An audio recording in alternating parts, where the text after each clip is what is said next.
Monday night, the A's opened their 2014 season in style. One of the greatest of all times watched and participated as the Green and Gold celebrated their back-to-back ALS titles. The Coliseum was rocking and the East Bay faithful were in playoff mode. Unfortunately, the outcome did not favor the Athletics as they dropped a home opener once again.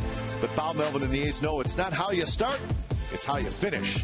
Today, the rain is gone and the newest Athletic, Scott Kazmir, takes the hill against his old team, the Cleveland Indians. It's game one of a day-night doubleheader. A's-Indians next.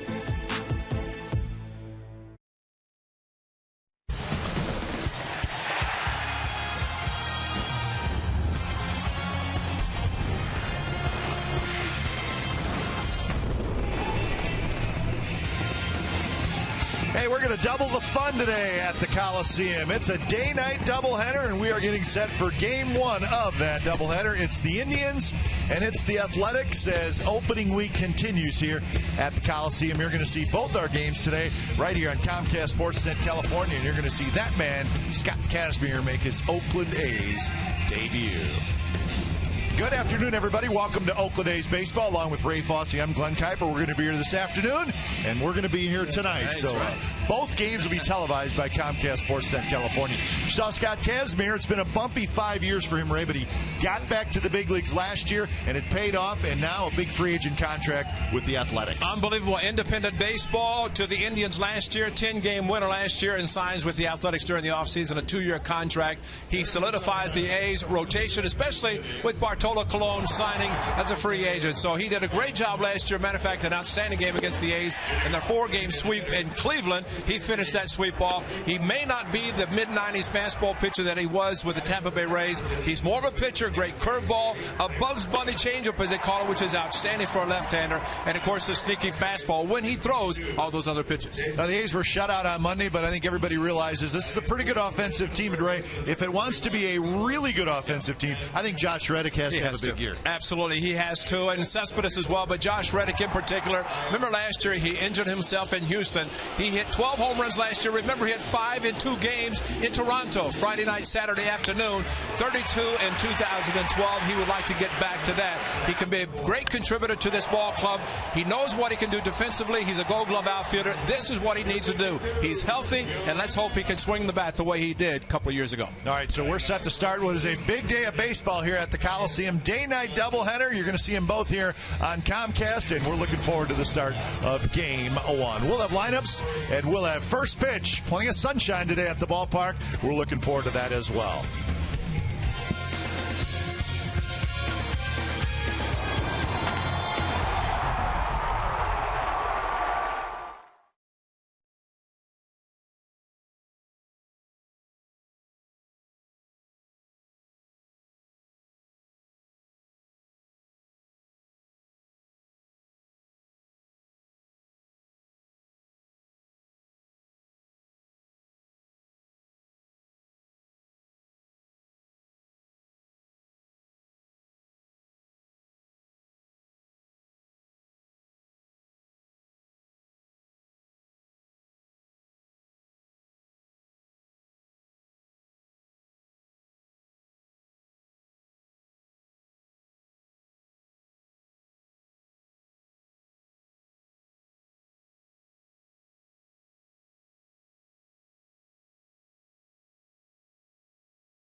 California is brought to you by Jack in the Box. Try the new Bacon Insider at Jack in the Box. It's got bacon mixed right into the patty at participating restaurants. And by Toyota. Do the math and save at your local Toyota dealer.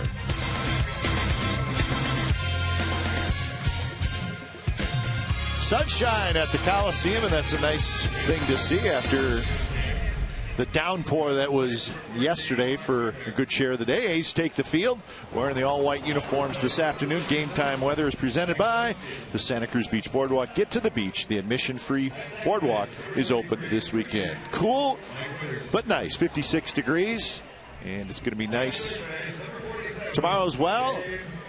And then we'll just keep our fingers crossed after that. So it's just good to be playing baseball after the postponement yesterday. And I believe I've read that this yesterday was the first rain out since 1998 at the Coliseum. Let's look at the lineup for the visiting Cleveland Indians, as Drupal Cabrera will lead off. He's the designated hitter. Nick Swisher, Jason Kipnis, Carlos Santana, Ryan Rayburn will play left field. Michael Brantley's in center. Aviles is the shortstop for game one.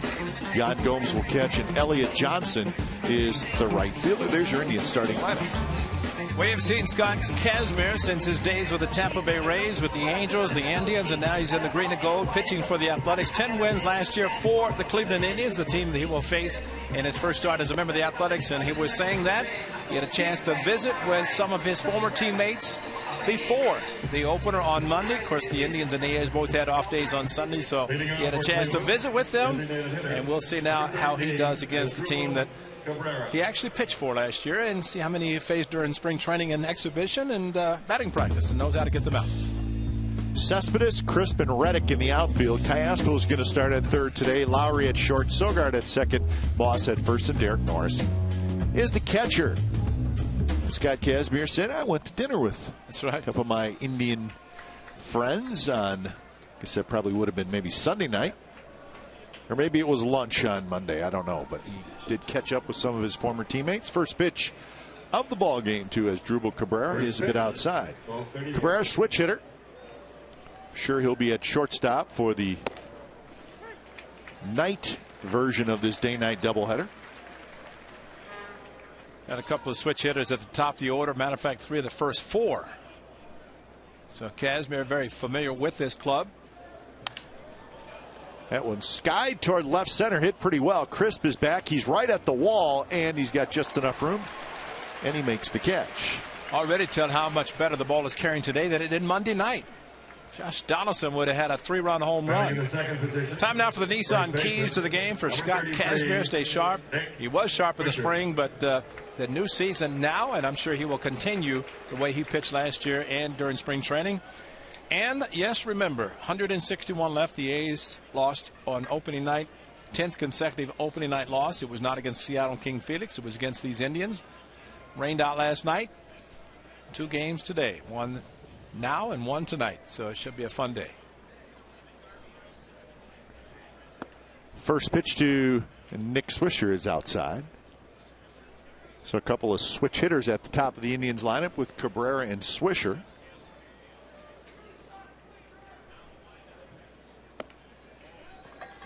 Kazmir's last exhibition start was against the Giants on, let's see, Thursday, right? And he was very good. Looked sharp. All of his pitches were working. Right on the outside corner, and it counts 2-1. It was a 2-0 Indians win on Monday night. There's your umpires: Wegner, Malinsky, Winters, and Gabe Morales. Yeah. And there's a strike, and it's 2-2. Normally the rotation will have the home plate umpire at third, but if you notice, Mike Winters, the crew chief, was behind the plate. He's at second. Gabe Morales, because it is a doubleheader, 2 games today, they will have an extra umpire, and Mr. Morales at least is the umpire for this game. 2-2 pitch, fouled straight back, and Ed Montague, who's in the house today. He could umpire. Yes, he could. He said that this is the first major league game for Gabe Morales umpiring. So he wanted to make sure that wish the young man good luck. So Gabe Morales, he's a big leaguer. Big league umpire for the first time. And he has Eddie as his boss, and that's okay. That's good. That's a good changeup from Kazmir that Swisher, always a good eye, didn't offer at. But I would think that Mark Wegner, umpiring behind the plate, will not be on the field when the second game begins this evening. Nope. See, catchers don't catch doubleheaders, and umpires who umpire behind the plate don't umpire doubleheaders. Payoff pitch to Swisher. Check swing. Strike 3 called on the inside corner. 2 outs. Well, he went back to the changeup, and a very, very good one this time for the very, very patient Nick Swisher. He could not hold up, but watch this changeup come in, and Swisher checked his swing, but not enough, according to the umpire, and he thought he had. Here's a look at it from the side angle, and he did check it, folks. That's and if it was called by the umpire, that's when the appeal needs to go to first. The A's caught a break because I don't think Nick Swisher went close to swinging there, and still don't see how a home plate umpire can make that call. Mr. Montague. The A's will take it, though, because Swisher is a very patient hitter, and it could have been a runner at first. Kazmir out of the stretch. Instead, he faces Kipnis out of the windup. Exmo brought to you by Cache Creek Casino Resort. 2-0 to Kipnis. Kipnis was 1 for 5 on Monday night. Very good numbers from last year. 17 home runs and 84 runs batted in. That one is drilled toward left center. Coco going back again. Same spot as Cabrera's ball, right in front of the wall. Makes the catch. Side retired. 3 up, 3 down inning for Scott Kazmir. A's come to bat in the bottom of the first.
Crisp will lead off in center. Donaldson is going to DH in the first game. Lowry at short.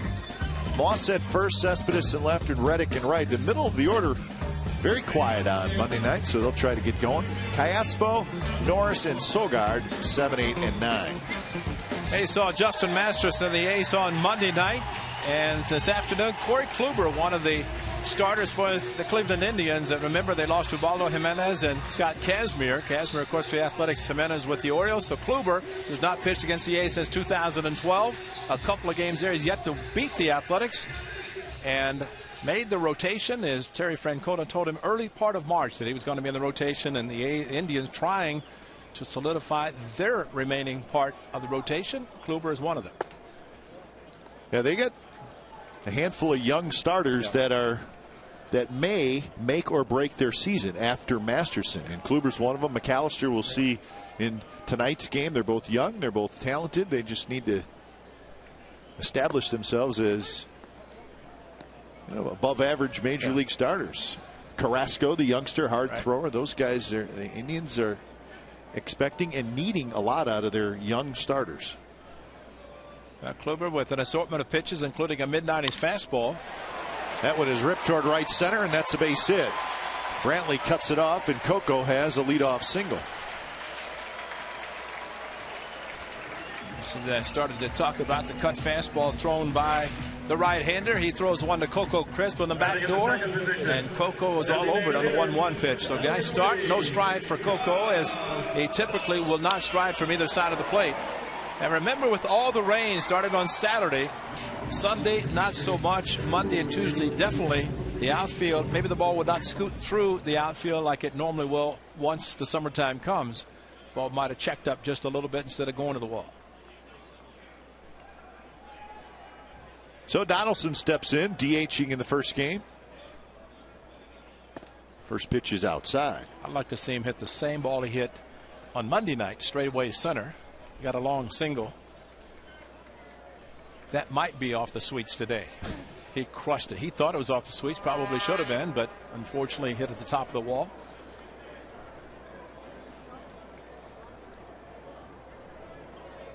One of 2 hits that Donaldson had on opening night. Outside corner called a strike. You know, the one thing he did, Cap, and he was upset about it when he threw up his hands at first base. It was kind of out of frustration because he thought he had hit a home run. And he knows the Coliseum. He knows how hard he hit the ball. And, you know, with a couple of runners on, maybe it should have been a 3-run home run. So he's frustrated. People thought maybe he was frustrated that Barton didn't score. But bottom line, it was all about the way he crushed the ball. And this is what he did against Cody Allen. And he crushed it to straightaway center. There, he knew he hit enough to get it out. And it hit the top of the wall. And unfortunately, Derek Barton was tagging, made it just to third base. But Donaldson at first threw up his hands, and I think just frustration that it would have been the hit that would have put the A's ahead, perhaps won the game for them, and just stayed in the park. 1-2 to Donaldson, with Lowry waiting in the on-deck circle. Well, I think there was obviously a lot of discussion about that play, but maybe something that went unnoticed a little bit was really the break that Nyjer Morgan got, that the ball really bounced right to him, and he did not have to even pick it up off the ground. Yeah. And that became a big part of that play. If it rolls any way away from Morgan, or if it hits the ground and he has to pick it up, Barton is probably able to score. Exactly. But it hit the wall and it dropped right to Morgan, and he just caught it and threw it back in. You know, another part of that too, the fact that when Barton was tagging, Coco went back to first to tag. Donaldson might have passed him. You know, it came close, and a lot of confusion. But unfortunately, the A's were not able to score. Strike 3 called on the inside corner. Donaldson was backing off a little bit. So that's out number 1. Let's look at the defense for the Tribe. Rayburn, Brantley, and Johnson. That's Elliott Johnson in right field. Santana, Aviles, Kipnis, Swisher on the infield, with Jan Gomes doing the catching. Kluber's cut fastball was very productive for him with Josh Donaldson through a front door, and you'll see more pitchers using the pitch, right-handed hitters. They'll start the cut fastball inside, get the hitter to flinch a little bit and try to catch the inside corner. The Mariano Rivera perfect pitch that he always threw, of course retired. A lot of hitters happy about that. Lowry was 0 for 4 on Monday, hitting in the 3-hole with Moss waiting in the on-deck circle.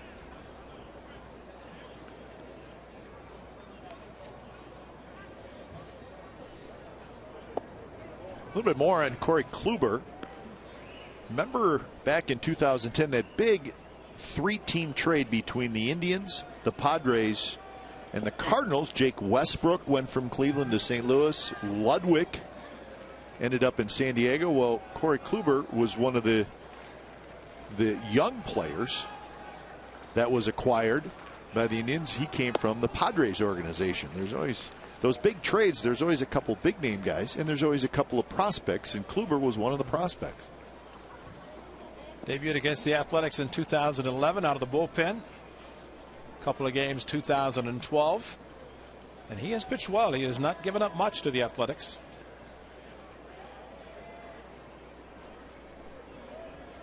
One and 2 the count.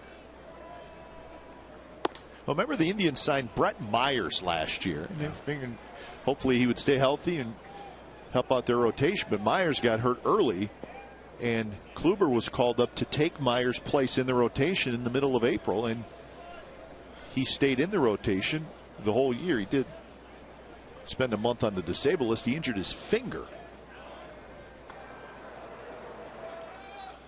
So a perfect example of a young guy getting a chance because of an injury, and he never went back to the minor leagues. And his battery mate today, Yan Gomes, similar, as we talked on Monday night, and long-term contract as a result of his play last year, and moved Santana to third base. Coco with a lean, and Coco got a huge jump, and there's no reason to even throw. The pitch was just a bit outside, so it's 3-2 now. And Coco's at second base. Well, fortunately, it was a ball because Coco was not going to be thrown out. Yan Gomes knew it, and that was a matter of a pitcher looking once, didn't look twice. Coco read it and took off. And that might be the only way you can steal off Yan Gomes, because he's got a gun. Yeah. And that will shut down.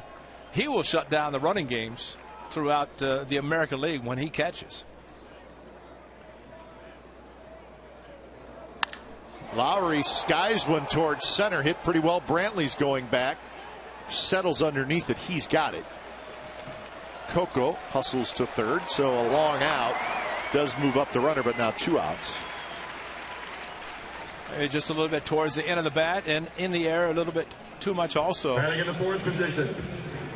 Jen Lowry, 45 doubles last year, looking for the RBI. Couple of opportunities on Monday night with a runner at third, less than 2 outs, and could not come through. And that one on the 3-2, maybe just not 100% sure of what he was going to get on the pitch, and a good location by Kluber, the outside part of the plate.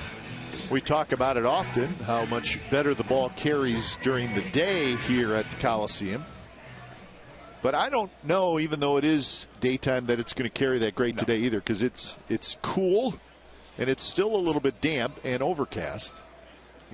Periodic sunshine. So even though it's a day game, it's not going to carry like it may in June or July.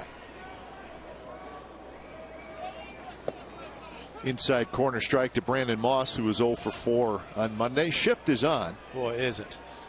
And you'd like to see the outside fastball just once taken to the opposite field, and Santana is the only infielder to the left side.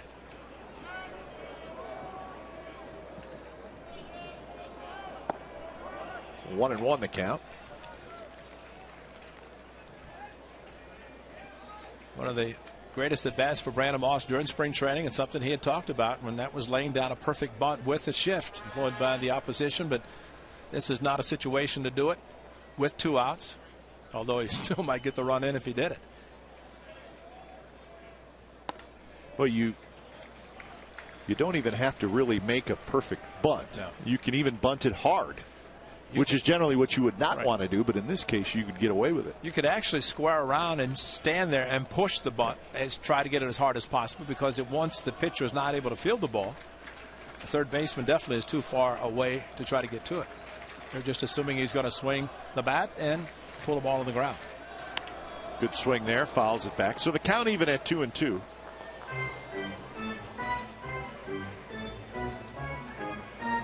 Now, we have seen some managers, Joe Madden, I think with the Rays was the first to start it with the shift. He would have the shortstop stay in his normal position. Longoria, the third baseman, goes over in the second base, but the Indians just rotate everybody. Cabrera, there's a shortstop, and of course the gap is there, but Terry Francona decided to leave his third baseman at basically the shortstop position.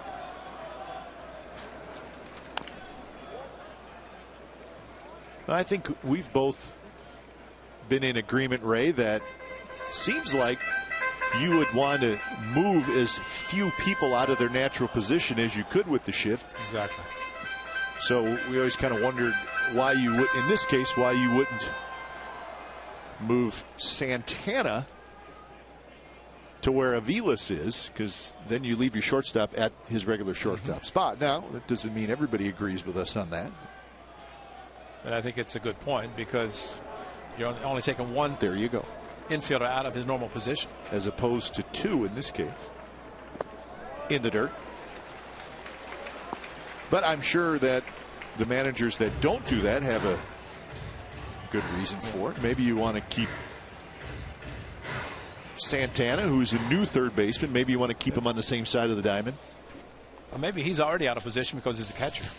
First baseman. So he's going to be out of position wherever you put him. Coco could walk to home, but Kluber's out of the stretch. Just got a piece. Count remains 3-2.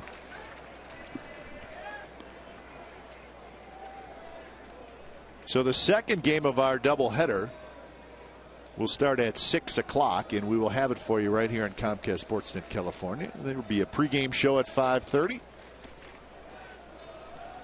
They say your lead-off third can be as far down the line as the third baseman is away from the bag. Coco could stand on home plate if that's the case. And he would be past home plate. Yeah. Just missed inside, and Moss works the walk, and here's an opportunity for Cespedes. Another great at bat for Brandon Moss, and I really think, and we discussed a little bit on Monday night when he was a designated hitter, I think Brandon Moss has had his success because he's played in the field. He's a good outfielder, become a very good first baseman. But Cespedes, Coco, and Reddick will play the outfield, so Brandon Moss at first this afternoon, at least this game. But multi-talented, he can do a lot, very satisfied playing against righties. And with McAllister, the righty, on the mound tonight, you assume that Moss will be in there someplace again tonight. 26 homers, 80 RBIs for Cespedes last year. He was 0 for 4 on Monday.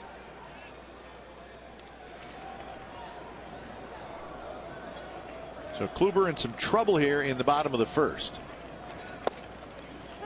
First pitch strike. Talked about the importance of Josh Reddick having a turnaround year. We talked about that in the open of our show. And I think the A's need a better year from Cespedes as well if they're going to be a real good offensive team. Base hit right field. Shoots one the other way. Coco comes in to score. Moss is going to dig for third, and the A's have their first run of the 2014 season, and it's an RBI single for Yoenis Cespedes. Well, a lot of positive things out of this at bat. 2-out hitting, fastball at 94. Cespedes going to right field, and so many people talked about a slow spring, trying to pull everything. How about this pitch? It's down, and I would think Chili Davis has to be ecstatic, the hitting coach for the A's, to watch this swing by Cespedes, as strong as he is, and that ball was a bullet past Nick Swisher, holding the runner at first. So, if you look at what happened, if Coco doesn't steal second and then go to third, it's a first and second with Moss, and maybe Swisher's playing deeper. He can handle that ball. Instead, Coco's at third, Moss at first. He has to hold Moss, and a ball is by him in a heartbeat. So Coco very alertly reading Kluber, stealing second. Moss, nice at bat, a walk. He goes to third. And Yoenis Cespedes, one of the biggest hits already for him. So Mickey Callaway, the pitching coach, comes out to visit Kluber. 24 pitches here in the first inning. Scott Kazmir against the A's last year, especially in Cleveland, got a lot of run support. He'd like to see the same now. He's pitching for the A's against his former team.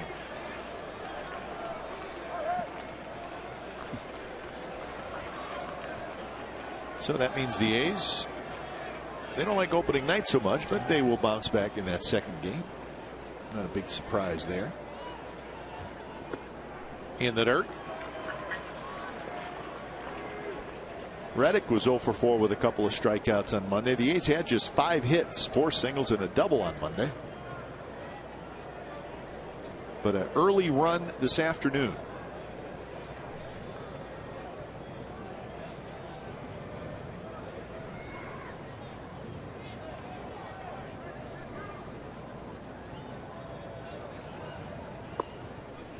A strike call to Reddick.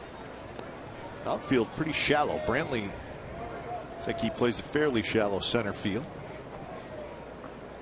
Aviles, the shortstop, playing pretty close to second base. Well, going back to last spring, the one thing Josh Reddick worked on, especially coming off his 32 home run season, was staying back, seeing the ball longer, hitting the ball better to the opposite field, and this is perfect for him with the alignment of the infielders especially. That one bounced. It gets Kipnis sliding to his right. He gobbles it up, throws to first. Side retired. A run on a couple of hits and a walk for the A's, so we're on to the second inning. Athletics 1 and the Indians nothing.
Patelco Credit Union Throwback Thursday game this season. 5,000 fans get a commemorative button, a scorecard, and throwback prizes on Plaza level tickets presented by Patelco Credit Union on Thursday, April the 3rd. That is tomorrow. 5,000 fans will get a limited edition Harvey the Rabbit button. Man, I can't wait for that one. That should be fun. This is a red, so that must be an important giveaway. For more information and tickets, go to athletics.com/Thursday. Harvey the... That's got to be a good one. It's big. It's big. Sure, Matthew and Joseph grandson's got to like that. Yep. We can UPS him some goodies. Grandpa's done that before. Absolutely. So that's tomorrow. Yes, it is. Jesse Chavez is going to pitch tomorrow, which means he's not pitching tonight. Who is pitching, Ray? Mr. Lindblom. All right. Josh Lindblom. And the one thing that, to be honest, a rule that if there's a split doubleheader, you can increase the roster by one. You don't have to take somebody off the roster for the one game, which works out very nicely.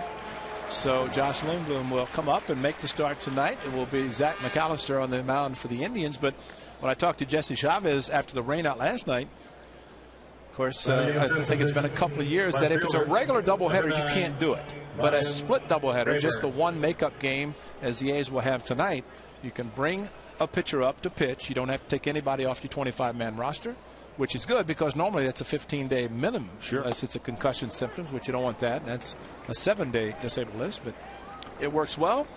The veteran right-hander can pitch for the A's in the nightcap. And so, I mean, it's not real complicated. It's more of a math equation, if anything, but the problem would come for the A's Sunday or Monday, because Kazmir would have to pitch on short rest, which is not going to happen because he was scheduled to pitch last night. Strike three called on the inside corner. Good pitch by Kazmir. So basically, I think the Indians can keep their same guys starting because they have an off day tomorrow. But that fastball inside corner. Yeah, that's right. And from the A standpoint, they playing straight through until next Tuesday would have to make a decision. But what this enables the A's to do, Kurt Young and Bob Melvin can say, for everybody, back up a day. You get an extra day. So Jesse Chavez and Zita today will go tomorrow, and basically everybody gets an extra day, which is not that bad. So basically, the A's, if they would have thrown Kazmir and Jesse Chavez today, they would have needed a starting pitcher at some point in the next 4 or 5 days. Would have been Friday because Sonny Gray pitched Monday, which he had to pitch Saturday, so Friday probably would have been the odd day. Instead, that's going to be, well, Dan Straley and Chavez, Straley, Malone, and then back to Sonny Gray on Sunday. So instead, you do it in the second game of the doubleheader, and that guy can be the added 26th man, and just send him back down to the minor leagues after. And see how starting pitchers stick together. That's right.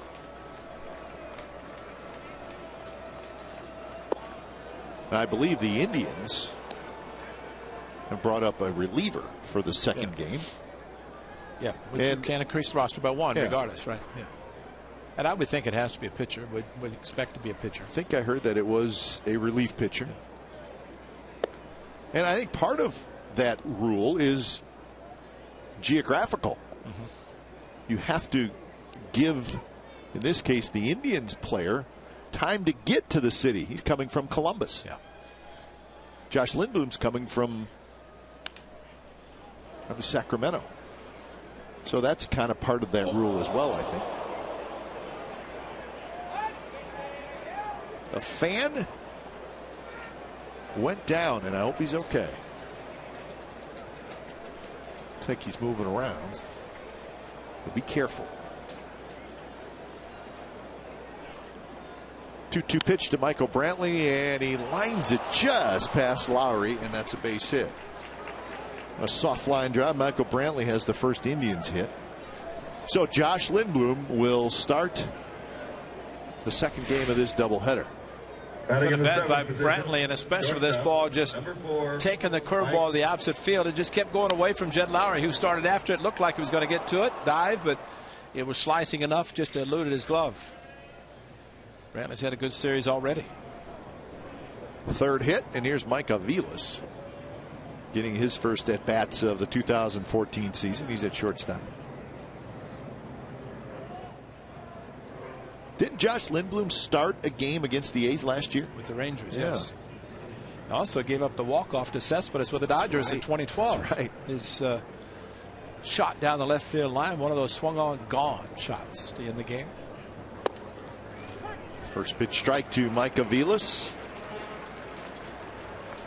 But Lindblom, like Jim Johnson, like Scott Kazmir, like Luke Gregerson, all the new acquisitions by the Athletics, first thing they say, couldn't wait to join this club. Very happy to be a member of the Athletics. Straight foul back, and the count is 0-2. And if opposing players enjoy playing for the A's, that means that during the course of a season, they hear a lot of good things about the A's organization, the management, the manager Bob Melvin, the players, the winning, which seems to come quite often here in Oakland.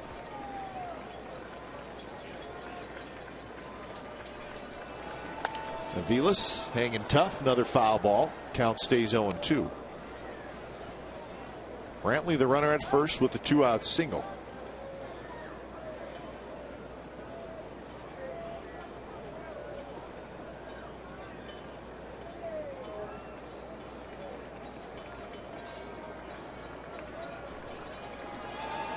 And that one way in the dirt. Boy, that bounced about 5 feet out in front of Derek Norris, and not a whole lot you can do about blocking that. 78 mile an hour changeup just buried into the ground, and Derek Norris did what you're supposed to, just put your body and hope it makes contact someplace in the body to keep it close, but because it bounced so far out in front of the plate, he had no chance.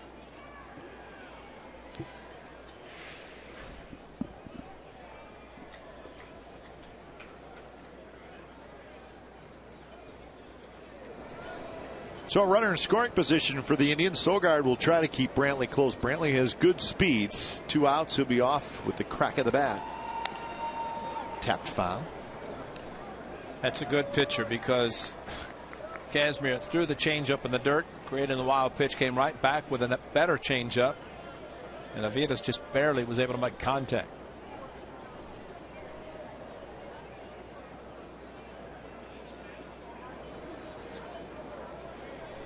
Check at Brantley. A good lead at second. And another foul ball. Aviles, who's a strong guy, but he's just shortening up that swing a little bit and staying in there. And just protecting. Yep. He has a high waggle of the bat, puts it up very high, extends his arms. He's done that throughout his career with a couple of different organizations. Does all that waggling, but then gets set as soon as the ball is in flight.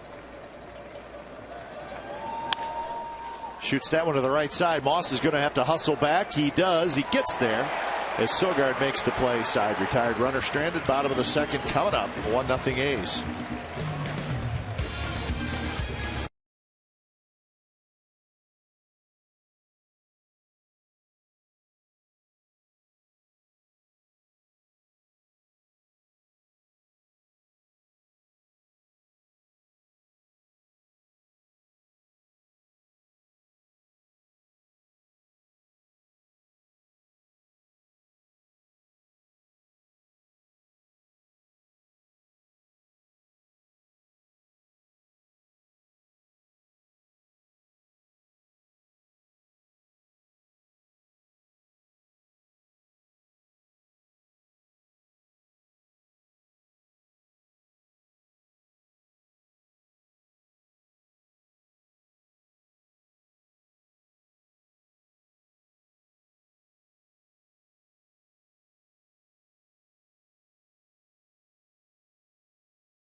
and it's now time for the forward right choice. And this is a play that we have seen throughout the seasons where the first baseman has ranged too far to his right, has not been able to get back to first base quickly enough. Brandon Moss starts, realizes the ball is going to be to a second baseman. Eric Sogi waits just a second, flips it over to Brandon Moss for the final out. It's such a critical play because Brandon Moss, as a first baseman, Derek Barton, sometimes they get too aggressive, range too far to the right. They can't get back, and a hitter gets a cheap hit because the pitcher can't get over quickly enough. So already in 2 games, we've seen the first baseman handle it perfectly. Get back quickly, let the second baseman handle the ball. 1-0 to Alberto Callaspo leading things off. Callaspo playing third base today. I think back to a game we did in Arlington, Texas, and Beetle Bailey was the closer and 2 outs. Amos Andrus, first baseman ranged too far. First pitch, he got a base hit. First pitch to Hamilton, walk-off home run, game over. It should have been over. It would have been the third out. It would have been the third out. And just... and even the perfect or near perfect game by Galarraga, that Cabrera ranged too far to the right. If he goes to first base, he's got a perfect game. So that's such an important play for a first baseman, and it's a constant reminder by the second baseman to say to the first baseman, I'm here. This is where I am. You don't have to range too far. It's such an important play.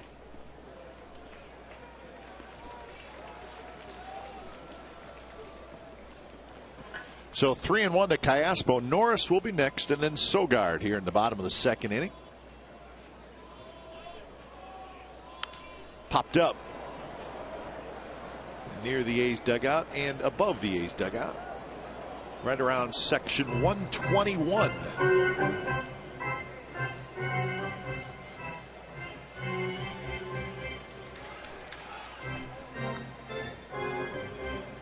So full count. Overcast skies now. We had some sunshine this morning. And there's a line drive at a base hit to left field. So one thing we have noticed about that young man, Alberto Callaspo, can hit. He can hit. Fouled off some tough pitches, and then the 2-seam fastball down and away. Shoots it hard to left field to start the inning with a base hit. And manager Bob Melvin trying to get Callaspo, switch hitter, into the lineup. He's more of a third baseman, so he is starting at third base with Donaldson as a DH. Donaldson said, I'm too young to be DHing. Well, he's got 2 games today, so DH 1, play third the next. And does get another left-handed bat in the lineup for the Athletics. First pitch to Norris, just a bit low.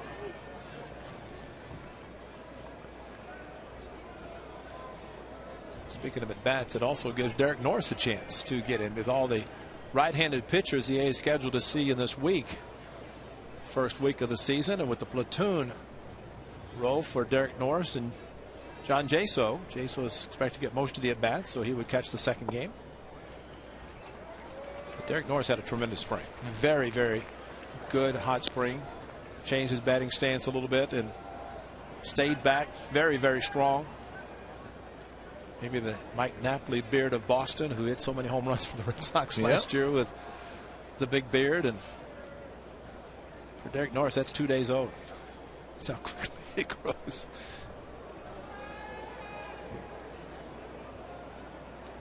Two-0 pitch. Norris rips one to right. That's a base hit. Johnson over, and stopping at second is Callaspo, and the A's got action here in the second inning. If you know how often we talk about when a hitter has a great batting practice, it takes it into the game. But during spring training, watching Derek Norris taking batting practice, the lift of the front leg, getting the foot down, and then attacking the ball, he would have tremendous at-bats during batting practice and go right into the game and do the same thing. I mean, it's amazing. And that's why Bob Melvin said with the type of spring he had, he wanted to make sure, not only for Derek Norris, but any other players who had good springs, swinging the bat well. You want to keep them in or get them in the lineup as quickly as possible, and Derek Norris showed it in his first at-bat.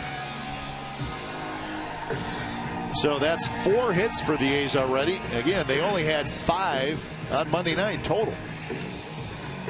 So Sogard will step up. Swisher and Santana, the corner infielders, come in on the cut of the grass.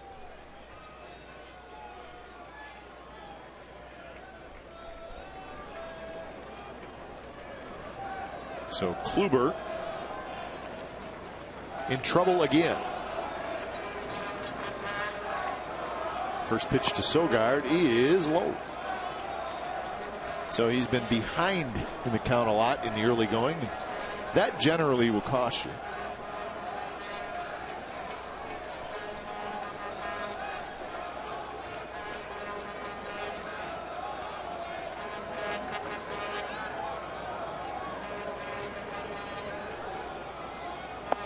Missed again, 2-0.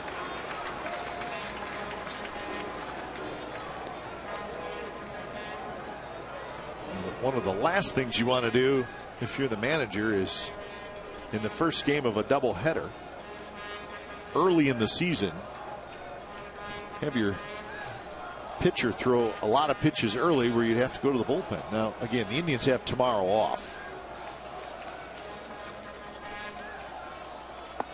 Missed again, 3-0. Yeah, for the Tribe, Sunday, Tuesday, Thursday, off days. And who knows what they'll get Friday when they have their home opener. Yeah. Weather-wise, that is. Flip of the coin this time of year. Yeah.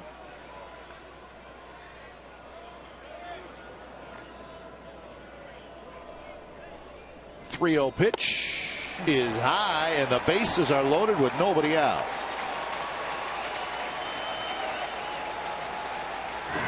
Well, you mentioned the Indians brought up an extra player, a reliever, and that might be beneficial to them. But Terry Francona just telling the players, play back, but if it's a slow hit ball, go to the plate, try to get the lead runner. Otherwise, they would give up a run to get a double play, and Coco Crisp will try to avoid all that by driving the ball to the outfield. Coco with a base hit to right center and leading off the bottom of the first.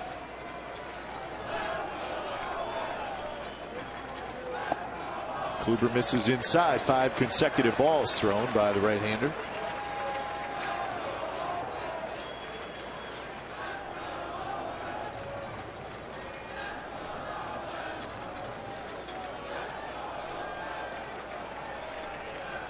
Lots of pitches.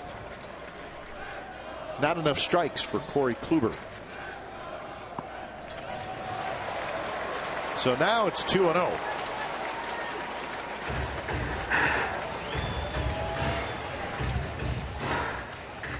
And we're going to get another visit from Mickey Callaway, the pitching coach. And the fact it is the second inning, the first game of a twin bill. Bullpen at this time is quiet. You might see pitcher struggling and might be thinking about somebody coming in out of the bullpen. Sonny Gray was talking about his Monday night performance, the first inning, and he felt maybe there are a few pitches that could have been called strikes, as we noted. Or I mentioned about kind of a tight strike zone, but it gave him a chance to get out of some tough jams, and I think it's going to make him an even better pitcher, having to pitch out of those jams as he did on Monday night. Frank Winter's a crew chief behind the plate on Monday, and strike zone opened up a little bit as the game progressed.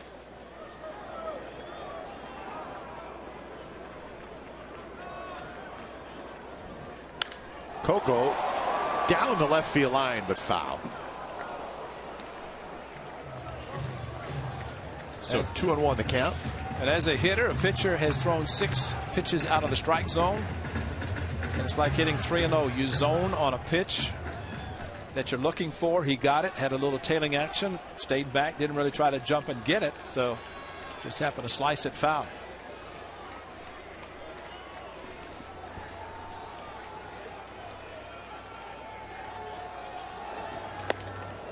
Strike 2 called, 2-2. Fastball at 92 miles an hour. Two seams started inside, pushing Coco back, caught the inside corner, according to Mark Wegner. Callaspo at third, Norris at second, and Sogard at first.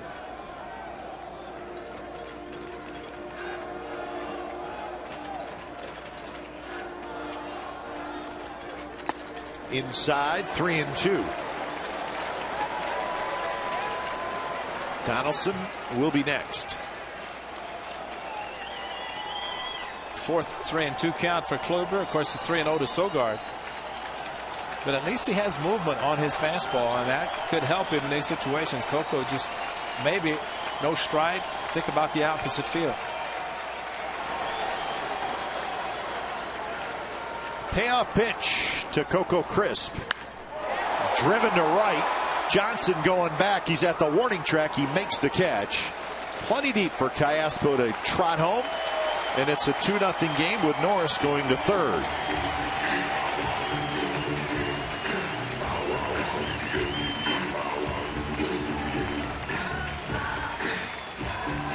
Saw Coco with a couple of slams, almost got another one, got a little bit under a ball, kept it in the park, but still lined it hard, maybe even ball 4, but too close to take, and drove it deep enough. And for Callaspo, tagging easily, but also Derek Norris, and there's your situation, nobody out, see the ball's going to be caught, you tag.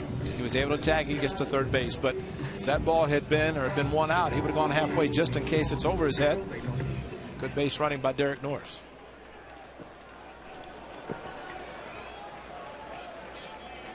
Donaldson struck out looking in the first inning.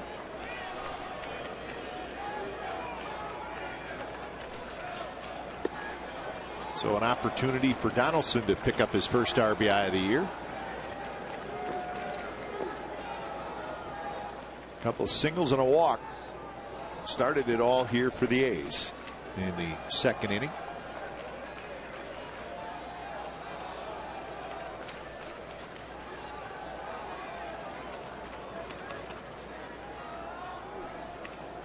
Pitch number 48 coming up. It's bounced slowly. Santana charges. He's coming home, and he's out, is Norris. Gomes out away from the baseline. Kind of came back with a swipe tag, which is what you see catchers do most of the time now. And that's the second out. Well, it's the only play that Santana had. And that is the swipe tag, and I still say that the new rule, and with the swipe tag, Derek Norris going to the outside, and did he even get him? I don't know that he got him and that he was safe. Let's see, with Mark Wegner kind of out of position because Derek Norris blocked him. If he had turned around, he's going to check it. Yeah, I'd say because I don't think he got him. Well, I mean, listen, that's a run. That's right. And not an out. It's an out that gets taken away, and now you got a chance for a huge inning. So this may be one of those situations where it may be worth a little bit of a higher risk. Yeah, and he's going to do it. And I think because that's the problem with the swipe tag, Kite, because you have to, as a catcher, give the lane and you do the sweep tag, but sometimes your foot might not get his foot's on the bag. On the plate, it looks like.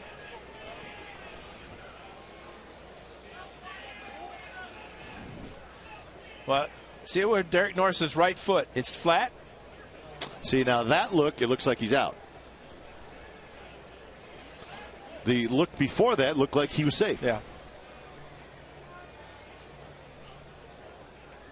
But these are the ones that it's early in the game. Yeah. And granted, if it's upheld, he loses a challenge. But if it's overruled, like you said, it's a run. The A's have first and second, only one out versus first and second, 2 outs, and only one run in this inning. So, and that's, I guess, my point is it's worth the risk. Sure. Because it could, if you get the call, and as you just saw, I mean, I don't think it's a sure thing, but it could be a chance to have a big inning. Now, Kipe, what I've been told, kind of an explanation, which I was a little confused about. I thought the replay relied on replays, but that's not the case. There are cameras that are designated. New York has already looked at the plays, the different angles that have been shown. From a whole bunch of different angles, too. Right. And to the point that, now here's another look that we will see. The swipe tag, the right foot of Derek Norris, is it on the plate before the tag is applied? It's there, and boy, that's close. That's very close. Yep.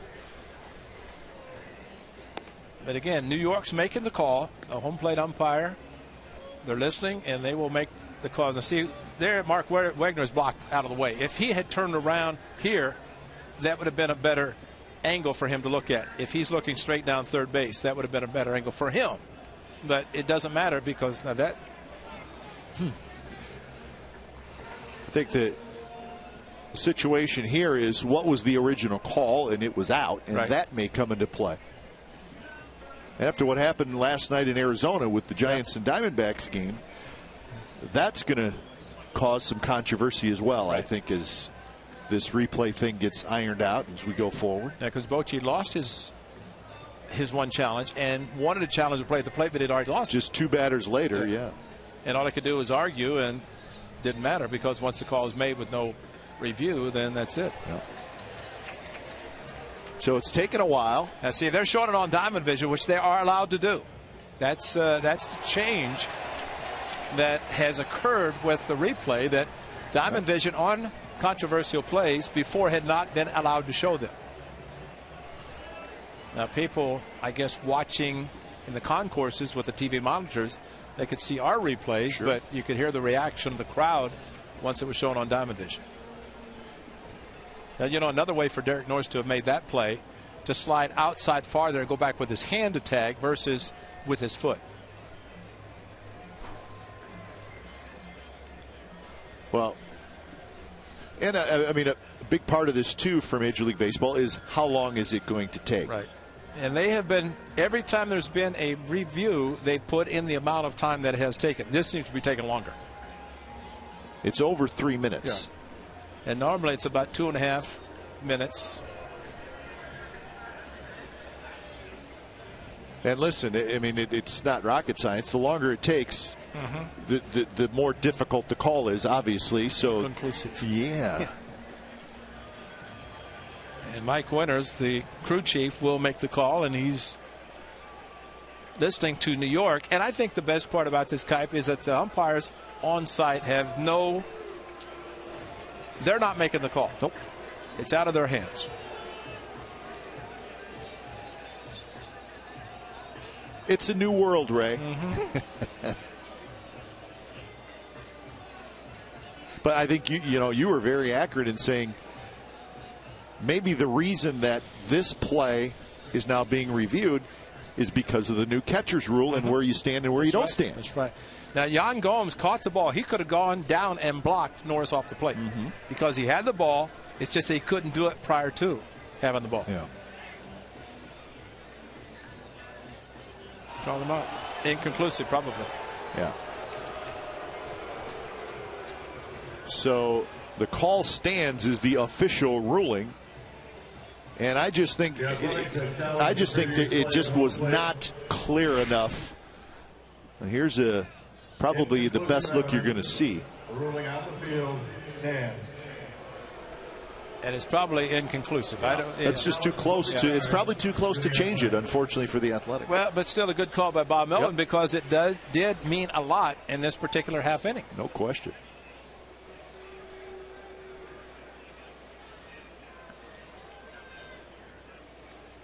So the call indeed stands. 2 outs. So there'll be runners on first and second, 2 outs, and Lowry will be the hitter.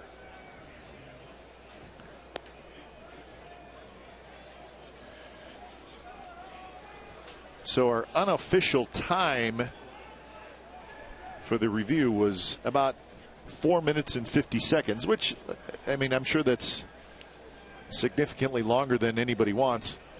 But that means they looked at it from every angle and they just weren't sure.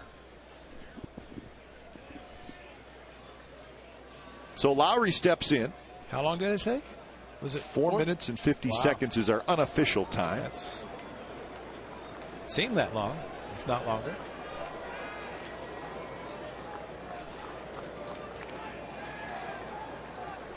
Kluber's first pitch to Lowry is a strike. So as the new world goes, Bob Melvin is out of challenges. So if there was another close play anywhere between now and the 7th inning, there's not a lot the A's can do about it. And that's what happened last night with Bruce Bochy and the Giants. It just happened to happen in the same inning, and it cost the Giants a run.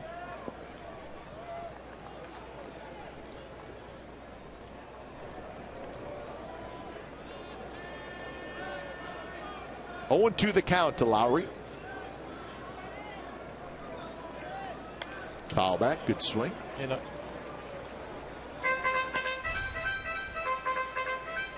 The replay command center, of course, those are the gentlemen that watch that play closely. One challenge per game. Second challenge if you're successful on the first, which is not the case here.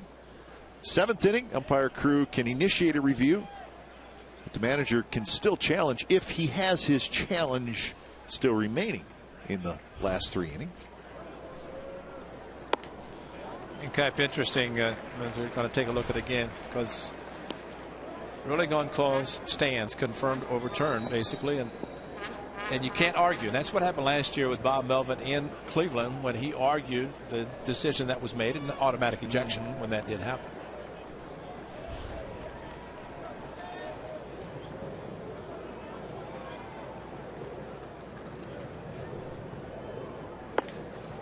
You know, that play was challenged, but in reality, with first and third and 1 out, if you're a runner at third base, you don't necessarily have to run. And if the ball is hit too slowly and the only play is going to be at the plate, don't run into an out. Because then Santana only play was going to be to first base at second and third. If it's a sure double play, or you think, then you run, maybe try to draw the throw. So all the review took place when in reality, it's good. So Lowry slaps one into left field for a base hit. Sogard's going to score without a throw, and it's 3-0. So big 2-out hit. Well, it's huge. That is real big, because Jed Lowry has had his opportunities, and what a big time to come through, especially taking this off-speed pitch opposite field, just like Brantley. And Jed Lowry with a curveball opposite field, his first RBI of the season, and a big one with 2 outs in the second inning after a challenge. So the A's do score another run, at least one more, after the challenge that was upheld. And another opposite field hit. That's 4 of the 5 hits to the opposite field. Great hitting, a great approach by the Athletics, and taking the outside pitches and not trying to pull them. And with that said, we got some action now in the bullpen as Josh Outman is walking to the bullpen mound, and he's going to start to throw.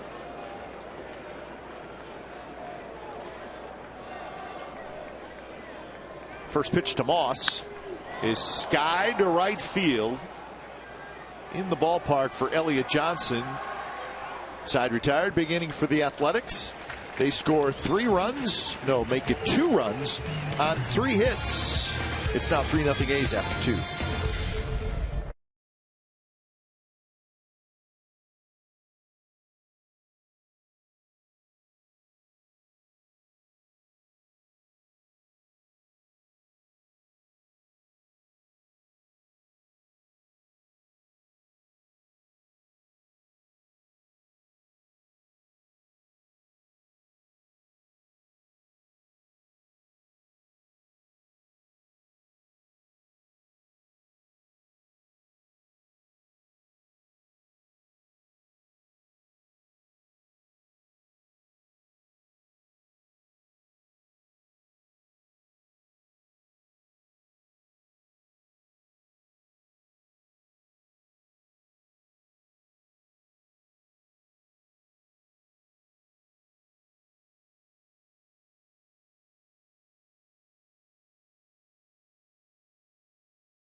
Story. Scott Kazmir back in 2011. Ray, remember we talked about this performance that he had down in St. Petersburg against the Athletics?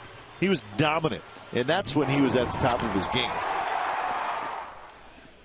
It was a 13 strikeout performance in 8 innings, and he got the win. Again, that was in August of 2007 when he was with the Rays. Soon after that, things started to slide a little bit, and he was traded to the Angels, and the Angels thing just kind of turned out to be a disaster. But he is back in the big leagues and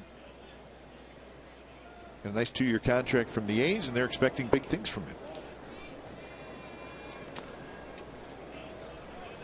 Well, he is privileged today to be able to pitch with a lead, something that Sonny Gray and the bullpen not able to do on Monday night because the A's were shut out. So you get a chance to see how a pitcher performs in these situations, and I would think any pitcher would love to have the opportunity to have runs on the board. And Kazmir last year was a non-roster invitee to spring training for these Indians. He made the team, but started the year on the disabled list. Had a little rib cage injury. It came back on the 20th of April and then ended up being a 10-game winner. Long run for Reddick. Couple steps into foul territory, and he's got it for out number 1. Jan Gomes is retired. Boy, hitters count. A right-hander hits the ball down the right field line. That's excellent pitching by Kazmir, changing speeds very effectively.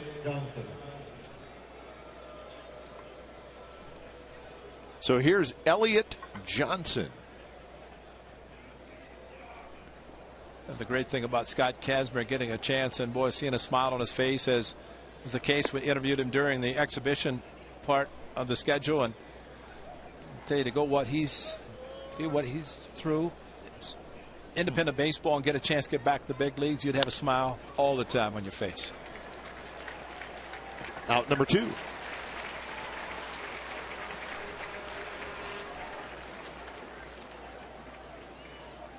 So that'll bring up Asdrubal Cabrera.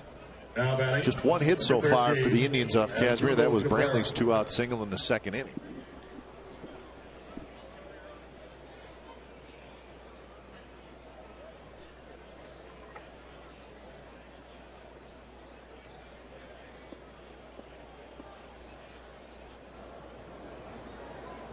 Cabrera, the DH, steps in. He had a fly ball to center field, pretty deep center field, leading off the game.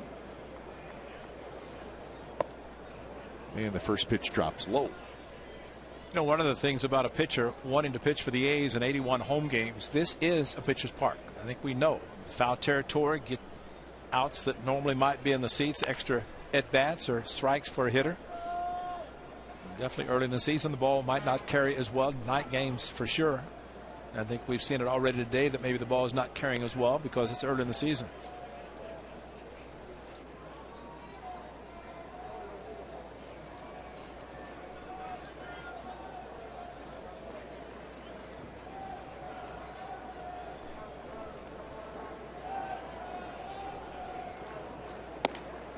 Fastball outside corner, 91 miles an hour. Kazmir, like most pitchers, doesn't throw as hard as he used to. He could run it up there at 96, 97. Now maybe become more of a pitcher. You have in the back, in your back pocket, that you can get a little bit extra on the fastball, but you don't have to do it all the time. When he was a rare back throw him hard pitcher, then yeah, he could rely on his mid-90s fastball all the time, but it wear and tear on the body and the arm to do that. Swing and a miss. Off speed. 3rd strikeout for Kazmir, and he has a 3-up, 3-down inning. Bottom of the 3rd coming up. Cespedes, Reddick, and Callaspo with the A's leading 3-0.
inning. They hit again, leading 3-0. And you can follow the A's with MLB.com at bat for your iPhone, iPad, Android, or BlackBerry 10. Get scores, stats, highlights, live audio, and more. Text at bat to 31826 or visit athletics.com for details.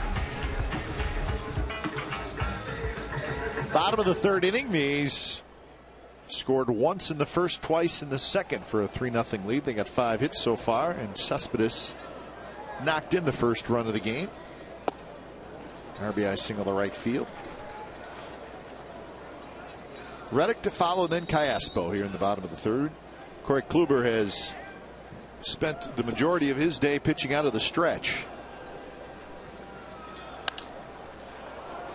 Looks like he's going to get Cespedes, though. And a high pop up toward the shortstop, and Aviles gets under it. So out number 1. Time to log on to csncalifornia.com and decide the player of the game. Your vote counts. Winners will be revealed during A's post-game live. Follow the action on the diamond like never before with enhanced Bloomberg stats and more. A's in-game live. It's on csncalifornia.com. Log on now and vote.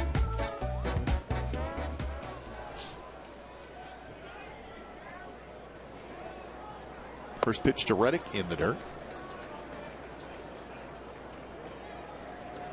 Checked on the minor league schedules, Ray, and the minor leagues get started tomorrow. Sacramento and Stockton were supposed to play an exhibition game last night. Of course, Sacramento AAA team, Stockton the A's single A team. Can't imagine that game was played. Not a bad idea if you think about it, though. If your 2 of your minor league teams are close enough to do that. The River Cats will be at Salt Lake City starting tomorrow night. Midland, the Rockhounds, AA team. Stockton Ports. And don't forget about the Beloit Snappers. Very close to my hometown, Beloit, Wisconsin. What's the weather like there? Not good. I didn't think so. Nothing like Beloit in April, folks.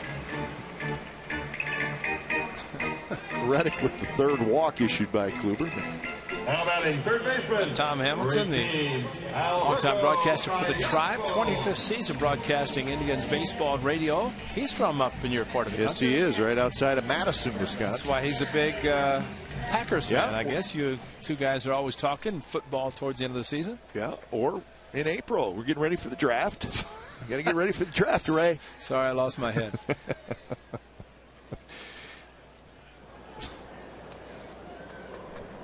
First pitch to Callaspo is hit to right. Johnson back, and that baby's gone. Callaspo homers.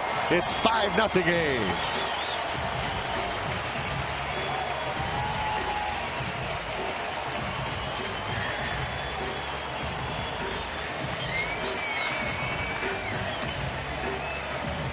He does not hit a lot. You would not expect him to hit the first of the season for the Athletics, but Alberto Callaspo, opposite field, base hit to start a 2-run second inning, and jumps on a first pitch fastball and through the tunnel for the first time this year is Callaspo. Amazing. Nate Fryman at 6'8" had a higher tunnel. Callaspo happy to run through it. Scott Atchison is quickly, and I mean quickly, starting to throw.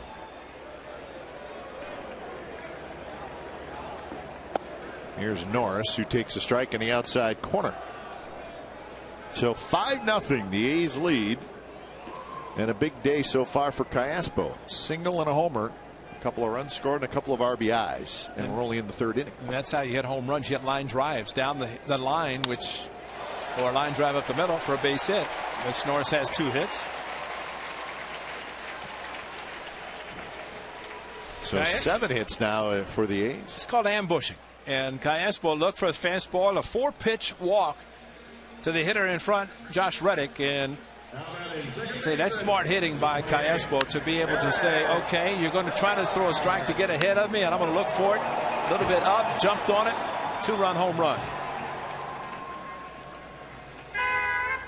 Mickey Callaway, the pitching coach, The walk to the mound this inning is a little bit slower, and I think he's given Atchison some time to warm up. As we said on Monday, Ray, the Indians have an 8-man bullpen, and that does not include a guy that they will add more than likely for the night game. So they have plenty of arms in the bullpen to kind of withstand a starter get knocked out early. You know, the one thing the Indians pitchers in the rotation could learn from Justin Masterson on Monday night. Sinker slider, 2-pitch pitcher basically in the starting rotation.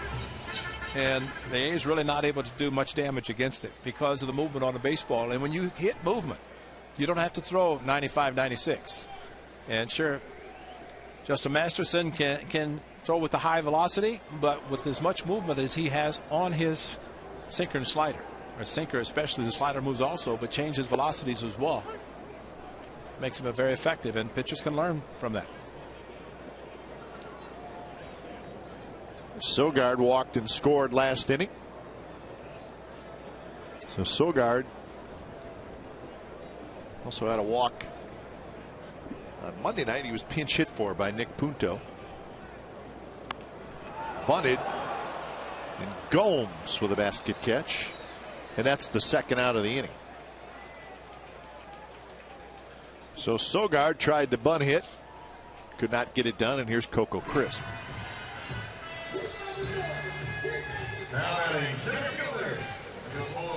A little bit better than Monday night for the Athletics because offensively, Coco Crisp, third at bat in his third inning. Unlike what Masterson did on Monday night to the A's.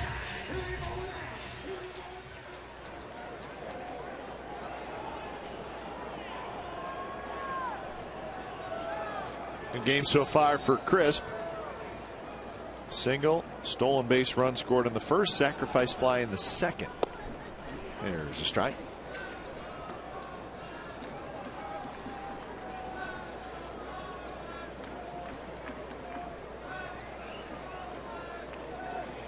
At this point, if you're Terry Francona, you're probably saying to Corey Kluber, just get me 5. I mean, clearly he's not sharp. Don't you think, too, Ray, it's important if you're a young starter, and Kluber is that as far as major league experience, why? Sometimes you got to leave him out there and let him kind of figure it out without his best stuff. Not easy to do, but. And the worst thing he could have done was what he did. 4-pitch walk to Reddick, 2-run home run to Callaspo, because it made it a 5-run game. If he leaves it at 3, then he could let him try to learn. But from the team standpoint, you try to win. And the big crooked number for the A's has definitely helped them, especially the way Kazmir is pitching.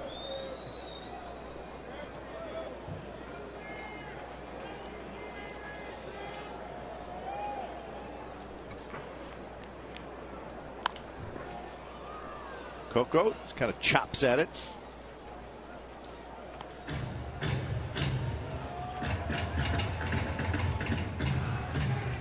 That's the bounced off the tarp down there in the third base line. That tarp has become somewhat famous with the relationship between the tarp and Josh Donaldson after the best catch of the year by an Athletic last year.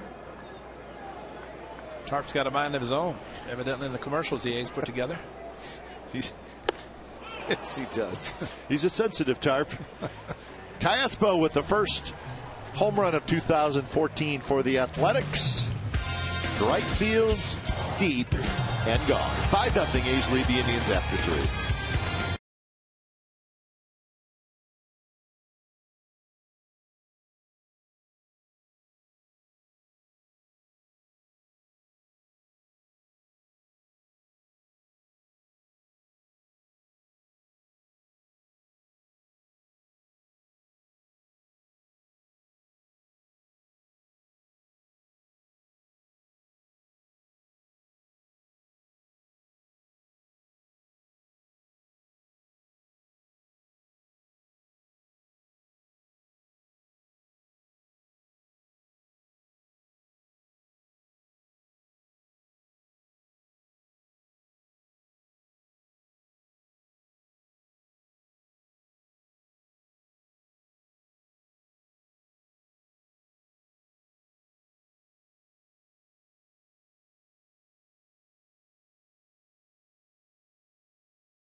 The 2013 Play of the Year, the tarp catch with Josh Donaldson, diorama bobblehead presented by Comerica Bank. Get your tickets now for the A's Astro 1:05 p.m. game on Saturday, April the 19th, when 20,000 fans will walk away with one of the most unique bobbleheads ever created. For information and tickets, visit athletics.com/tickets or call 877-493-BALL. We talked about the tarp talking to Donaldson. They made a bobblehead. I think the tarp is included in the bobblehead, so this should be a good one. They are stuck together, whether they like it or not. Josh does not know what to do by not being in the field. We have seen him whenever he's had a rare day off. Manager wants to get him in the field just because he talks a lot on the bench. Always in the game, always wanted to learn. Oh boy. Swisher, Kipnis, and Santana here in the 4th inning. A's leading 5-0. 5-7-0 for the A's. Just one hit for the Indians. Sogard is right there, and that's out number 1. So we're talking about this great catch, September 3rd of last year. Check it out. And watch the glove. He holds the glove up to let the umpire know he has caught the ball, even though his body is dropped down behind the tarp. Watch the glove come up. I got it. And popped up quickly, and that is the most amazing catch you'll ever see. The best, definitely, of 2013. That's why he was nominated at the top of the list for Gold Glove. Here's Kipnis with 1 out. 5 in a row retired by Kazmir, as he seems to be in control so far. He's got 3 strikeouts, has not walked anybody. I think the biggest thing, when you get shut down innings after your club has scored, that's an impressive job of pitching. Worst thing for an offense is have a pitcher give up runs after they have scored runs, and runs are always a premium anyway. Kipnis hit a ball well in the 1st inning to center field, and he swings and misses. So the count 1-2. Change up to a left-hander, and I'm sure Kipnis had no idea he was going to see that pitch.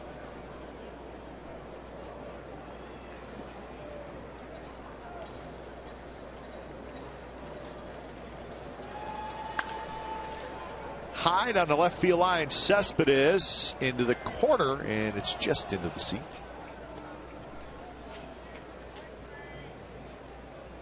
So 1-2 the count to Kipnis. One of the things with Kipnis, and we've talked about the fact that he have a rising star. He will strike out a lot. He struck out 143 times last year. He rips that one into right field, and that's a base hit. So Kipnis has his 2nd hit in this series.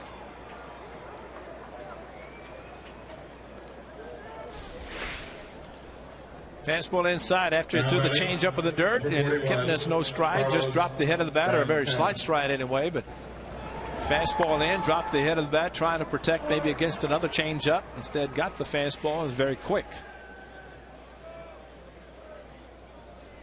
Now, the Indians last year finished 5th in the American League in runs scored. A significant jump up from 2012, and that's what they were hoping for with the additions of Bourne and Swisher. So I think with their lineup, they probably have enough offense. It's just a matter of the young starters. Callaspo juggles, throws to second out there, back to first, double play. The ball was hit hard, and that gave Callaspo just a little bit more time. He stayed with it, and it's a 5-4-3 double play.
in each of the first 3 innings. And how about defensively?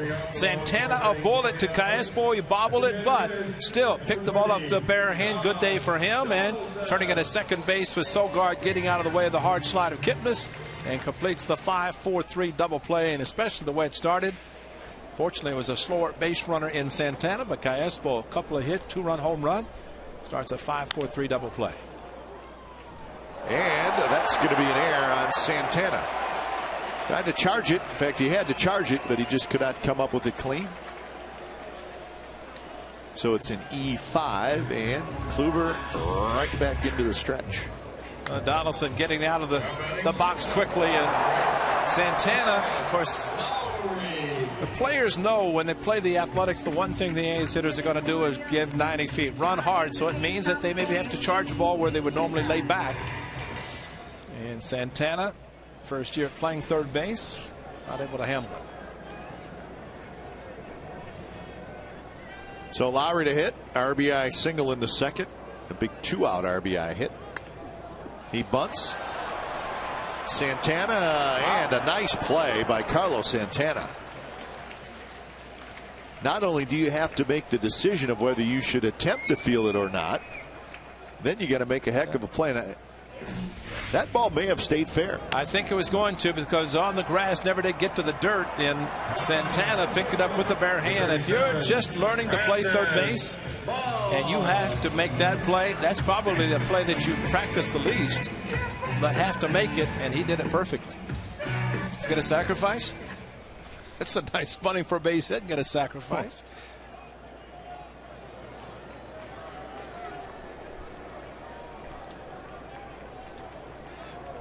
So Donaldson at second. Here's Moss.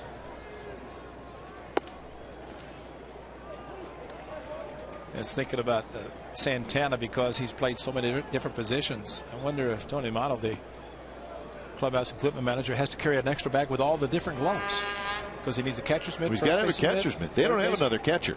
No. So I mean that's why Tony's been around a long time. So he's probably got a separate bag just for all the equipment that Santana has to carry. This was an exceptional play and excellent bunt by Lowry, but right down the line on the grass. And you're right, Cop. It was going to stay on the grass, so if he had let it roll, it would have stayed there. It'd have been a base hit, but off balance throw, bare hand pickup. And remember, when you pick up the ball, you have to hope you have a four-seam grip, because you don't want to throw a sinker to first base. And Santana made it like Brooks Robinson. Well, not quite. Not quite. No. I don't go that far. Brooksy did it in sleep. Santana's. I mean, Brooksy had 16 Gold Gloves, so I think if Santana could get one playing third base in his first year or sometime in his career. Well, we've seen him at first quite a bit. DH, first, catch. Shift is on for Moss, and he lines one, base hit right field.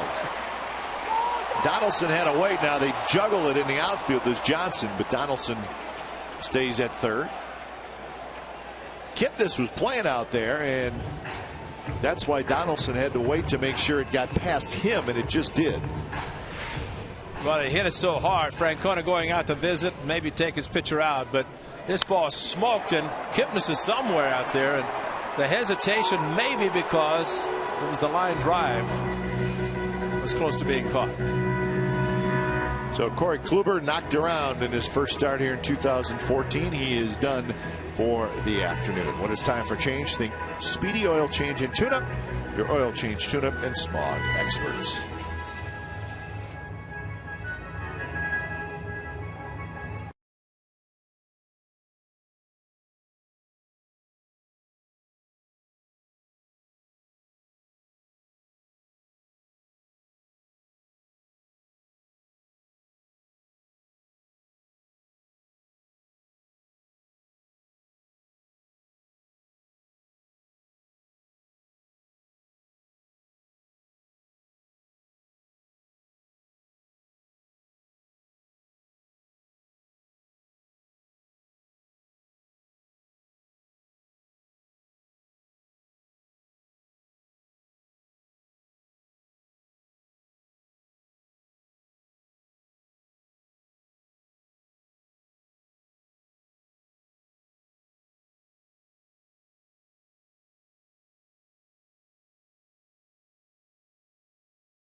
property of the Oakland Athletics and may not be reproduced or retransmitted in any form, and the accounts and descriptions of this game may not be disseminated without the express written consent of Athletics Investment Group, LLC. Corey Kluber knocked out here in the 4th inning. He just really was not sharp at any point in this game. Talking to Tom Hamilton, the broadcaster for the Indians, and I asked him about it. He said normally he gets the ball and he's around the plate all the time, throws a lot of strikes, but struggled definitely today with the short appearance. The A's have had 13 base runners so far in the game. So it's Scott Atchison, the long man for the Indians. Those numbers last year came with the Mets. Atchison was a non-roster invitee to spring training, pitched well, and he's in the bullpen. 8 hits, 5 runs, 3 walks, 2 strikeouts on 77 pitches for Kluber. So he'll try to forget about this one and get ready for his next start. So 1-2 the count to Yoenis Cespedes with runners at the corners and 1 out.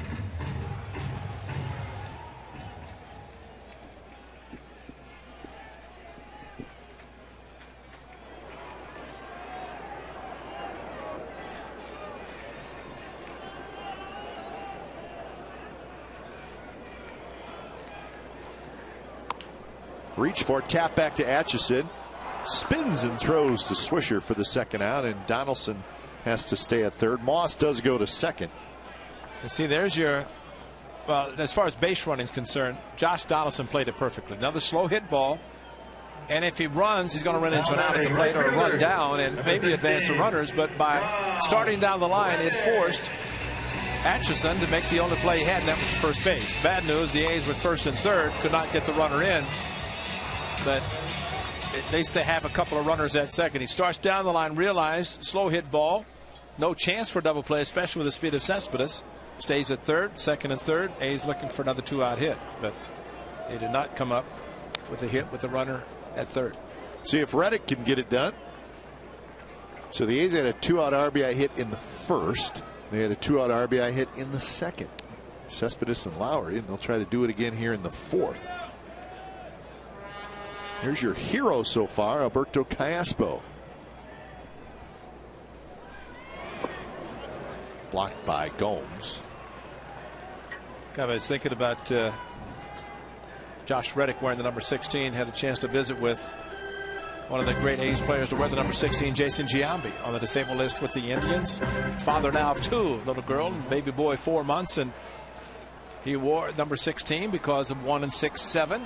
Dad was a big Mickey Mantle fan for the Yankees. Man, of course, wore number 7. Jason, as we talked earlier, took a ball in the rib cage from Edwin Jackson and just trying to get a swing back. But he will be available to play soon. So at some point fairly soon, the Indians will get Michael Bourne back, their starting center fielder, and Jason Giambi. Well, this is a low strike called by Mark Wegner, and Josh Reddick thought it was 3-1. Instead, it's 2-2. Checks his swing there. Now full count.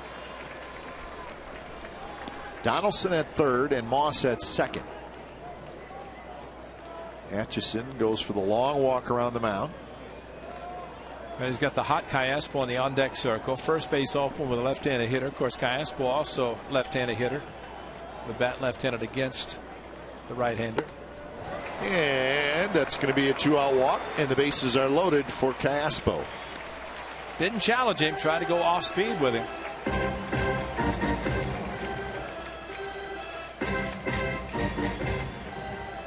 Callaspo singled and scored in the 2nd and hit a 2-run homer in the 3rd. So a big day already. He has a chance to have a huge day.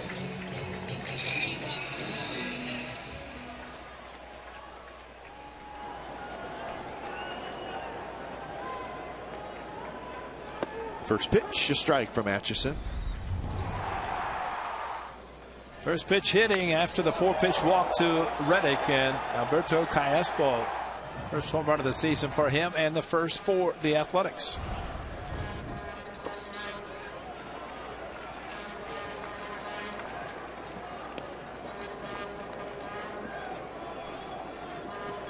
All these big home run hitters on the club, and Callaspo can say, I hit the first one.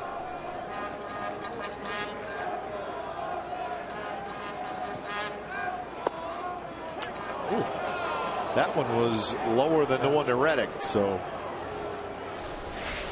well, the side view, and definitely that's, you know, the A's hitters are disciplined. They try to swing at strikes, and man, that forces them to swing at pitches out of the strike zone and challenges them with one. So strikeout, and the A's leave them loaded, and we are through 4 at the Coliseum. 5-0 the A's lead.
Fans know where to find the best deal in Bay Area baseball. Comcast Sportsnet California's Authentic Fan Fridays right here at the Coliseum. Get a ticket in our value deck behind home plate, a pair of authentic A's long sleeve t-shirts, a cheer card, and a $6 food and drink voucher, all for one great price. The best deal in Bay Area baseball is Comcast Sportsnet's Authentic Fan Friday. So that'll be coming up this Friday night with the Seattle Mariners in town. The Mariners currently wrapping up a series against the Angels. Rayburn swings at the first pitch. Reddick has it, and that's out number 1.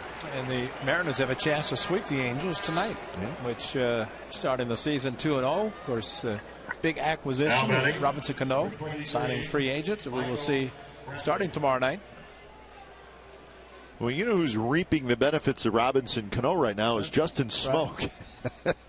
Smoke just, you know, and we've seen him a lot, Ray, and at times he looks like he could be a really, really good player, and other times he has struggled. But he's hitting cleanup. Yeah.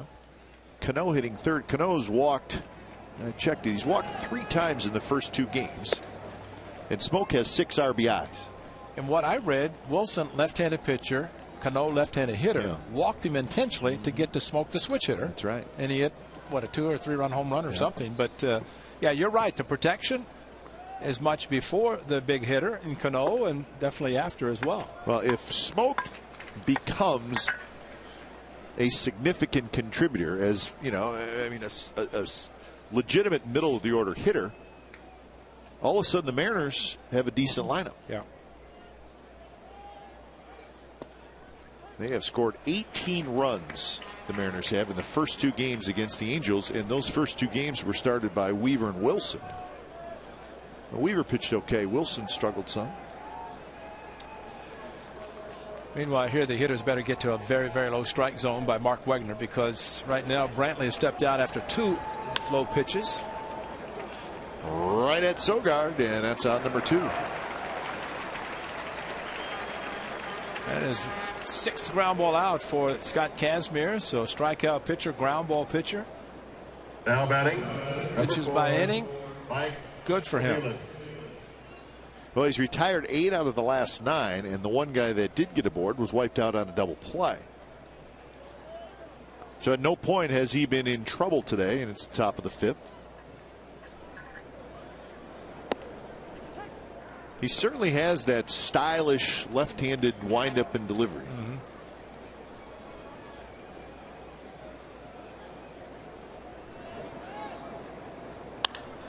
That one hit down the left field line, but foul. Sounded like it was off the end of the bat by Aviles. Out in front of a changeup, and you're right about the delivery of the high leg kick, but really kind of the full windup. But there's the high leg kick, and hides the ball well, and then shoots it towards the hitter with the various double velocity. And he strikes out Aviles. Just an 8-pitch inning for Scott Kazmir. He's rolling along, and so are the A's as they lead 5-0.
Friday up for the 4th, prior to the 7:05 p.m. game against the Mariners. 10,000 fans will receive a 2014 A's Pet Calendar. It's sponsored by Central Garden and Pet. For more information and tickets, call 877-493-BALL or visit athletics.com/tickets. Your calendar, be able to put up, see all the players and their furry friends, and the schedule of baseball games, and all the games televised right here on Comcast Sportsnet California throughout the 2014 season. Good calendar. Bottom of the 5th inning, it'll be Norris, Sogard, and Crisp against Scott Atchison, on in relief of Corey Kluber. A couple other games going on in the American League. One is finished, one is in the 9th inning. The Twins are leading the White Sox 6-4 in the top of the 9th inning on a very chilly day in Chicago. As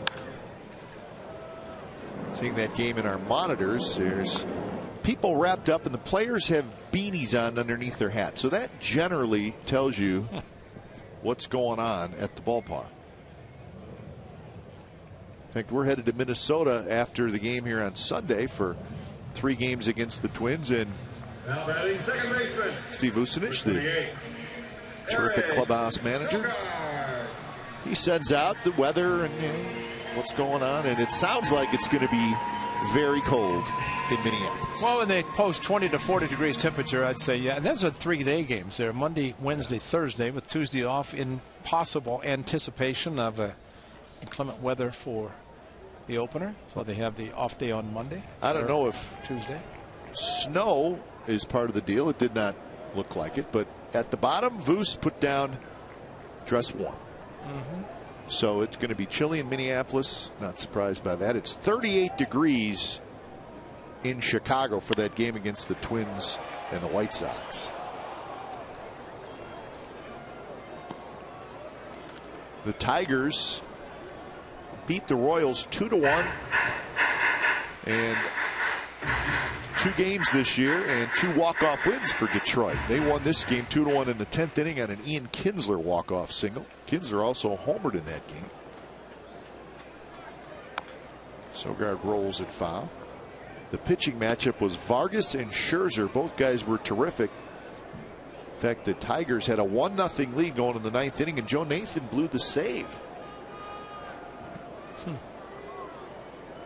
But the Tigers came back and won in the 10th inning. Swing and a miss by Sogard, and that's out number 2.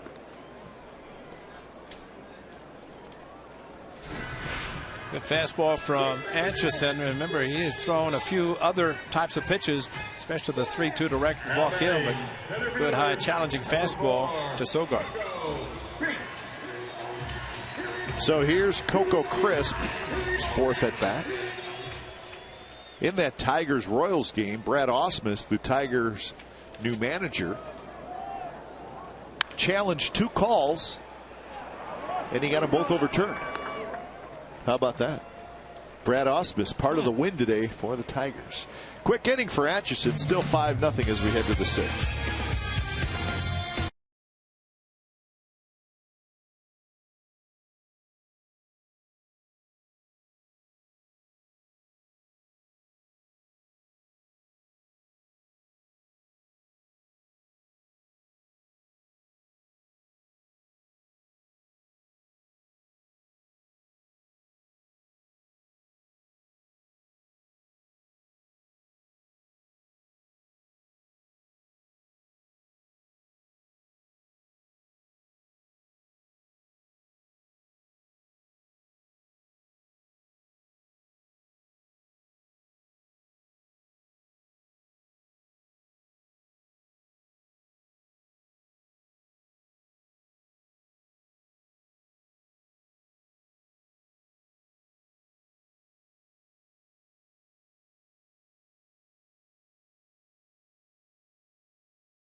The Indians, there's a good look at Jason Giambi. Let's look back at the career of Giambi. There he is as a youngster with the Oakland A's. Well, he was just terrific. He's got an MVP award with the A's and then moved on to the Yankees. And then came back for a year. He came back, and it was 2009, and almost became a manager last offseason. But he has enjoyed his time in Cleveland.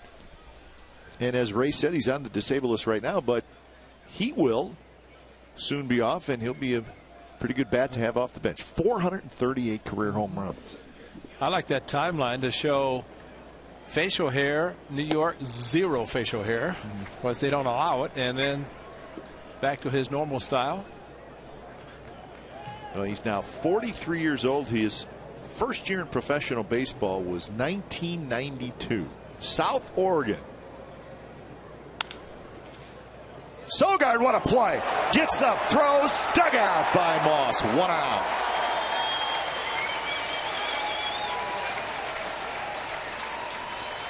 Terrific play by Eric Sogard.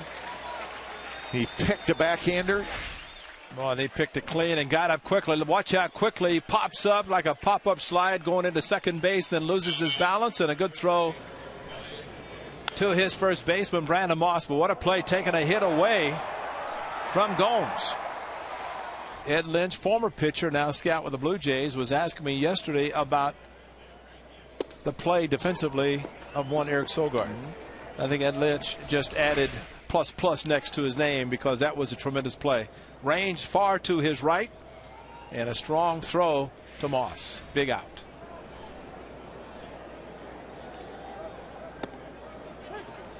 So Elliott Johnson steps in, one away here in the top of the 6th. See how your defense plays when you get the ball, you throw strikes, which Kazmir has been doing. Everybody stays alert behind him. Right field, Reddick back, turns around, he's got it for out number 2. And we were talking about Giambi, and he can still help your team. This is what he did in September last year in the heat of a pennant race. The 1-1 pitch. A swing and a drive to deep right, away back, gone! Jason Giambi has done it for the second time off the White Sox. A walk-off game winner, a 2-out, 2-run blast to right, Mardi Gras in September in Cleveland. Oh, there is the man, the great call by the one and only Tom Hamilton and Jason Giambi. And you know, Terry Francona said that if Giambi doesn't hit that home run, they don't go to postseason. That was against the White Sox, as Tom Hamilton, with his enthusiasm, as always, called it. But Jason hit a walk-off. Was he the oldest ever to hit a walk-off? So, and remember, they finished the season with a 10-game winning streak. But Tom That Hamilton. is awesome. It's Mardi Gras in September in Cleveland. Well, some of us think it's Mardi Gras in Cleveland every time we go there. That's beside the point. Line drive, Callaspo grabs it, and Kazmir, another 8-pitch inning. Not too shabby for Scott Kazmir. Bottom of the 6th coming up.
West Champs Fleece Blanket Giveaway presented by Kelly-Moore Paints on Saturday, April the 5th.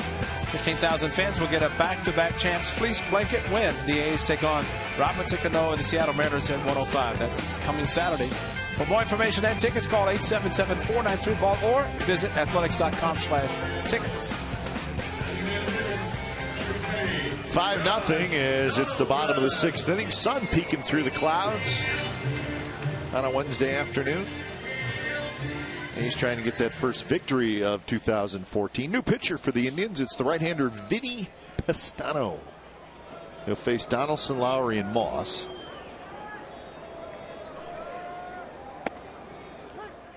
outside corner strike. So when it's time for change, think Speedy Oil Change and Tune-Up. Your oil change, tune-up, and smog experts. Another good reliever for Terry Francona. As you will see, pretty good fastball. Curveball, 2-4 seam fastball. Nice setup. As Chris Perez was the closer for the Indians, but he struggled mightily last year. And got traded. Yeah. And remember, they also lost, I mean, a guy who you could probably make the argument was maybe their best reliever, Joe Smith. Oh, yes. And he signed a 3-year contract with the Angels. So the Angels see plenty of him. But Joe Smith's a pretty good reliever, and he left as a free agent. But you're paying the kind of money, given the contracts for middle relievers, or not middle, but setup men, which is what Joe Smith got to go to the Angels. You have to take it. Donaldson strikes out. Or I guess you have to let him go, yeah, well, which exactly. they did. But Donaldson with the high fastball chased it, did not catch up to it. I think Donaldson will be happy to get back to third for the nightcap. See what happens when I DH. See it.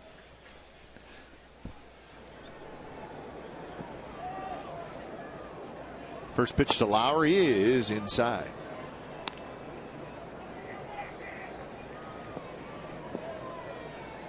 One game in the National League's a final. The Braves won, the Brewers nothing in Milwaukee. Interesting note about that game. Both starting pitchers, Matt Garza for Milwaukee and Aaron Harang for the Braves, they both had no hitters through 6 innings. Chris Johnson hit a home run, the third baseman for Atlanta, and that ends up being the only run in the game. So Matt Garza going to the Brewers, big offseason free agent signing, and he pitches well, but he gave up the home run, so he gets tagged with the loss. All the other games in baseball are tonight. Including one here. Including one here. That's exactly right, and we're okay with that. 2-2 the count to Lowry. Moss will be next.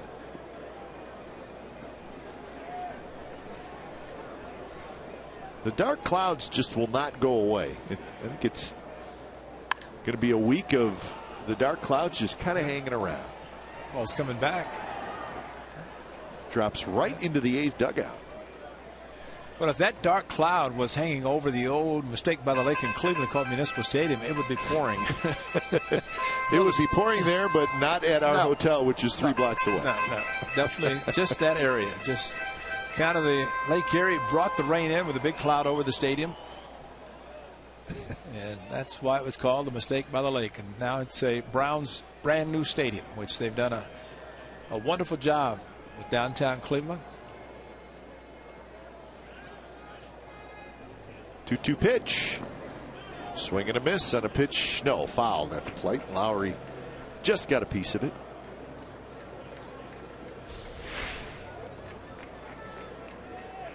Barely. Just barely. Went to the back foot, but just fouled it.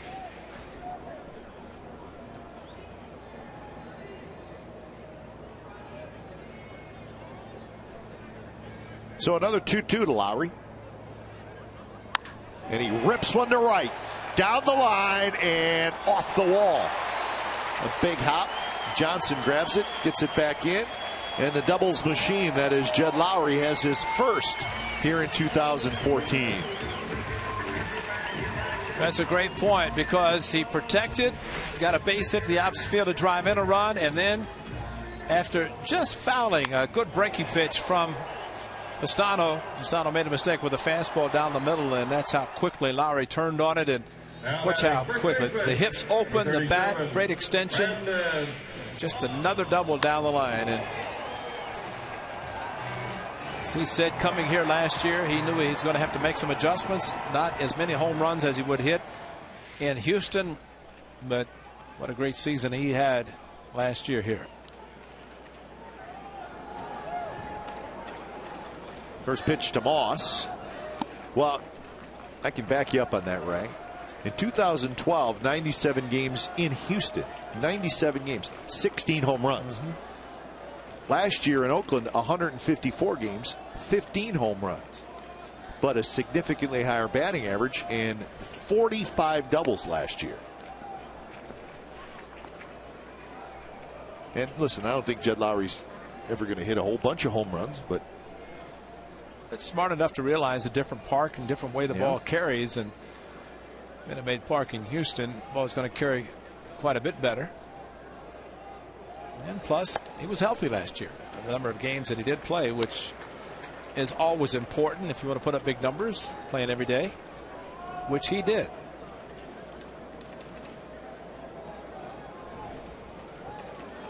Had 175 hits.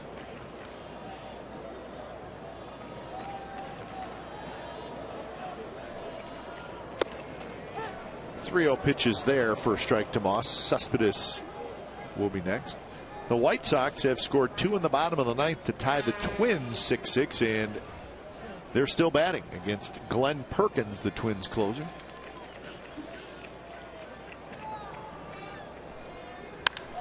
Drive to right center, belted deep, and it is off the top of the wall. Lowry will trot home. Moss a sliding double, and it's 6-0.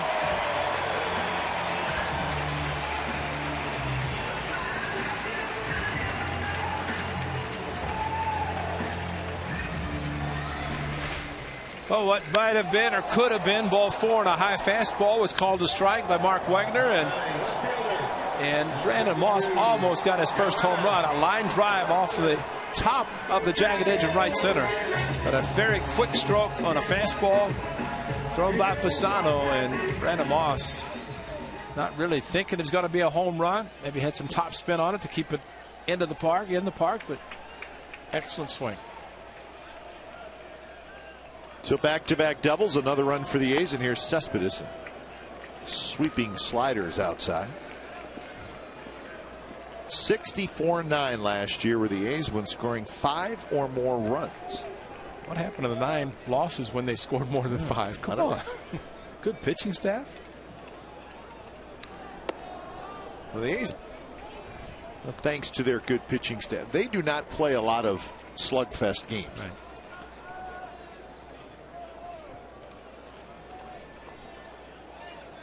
These were 3rd in the American League in total runs scored last year.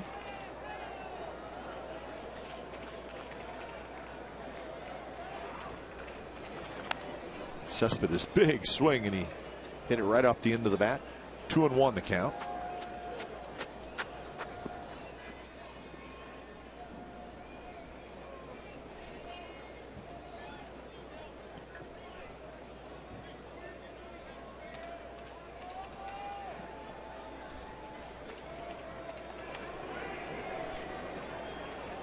Cespedes is 1 for 3 with an RBI single in the first inning.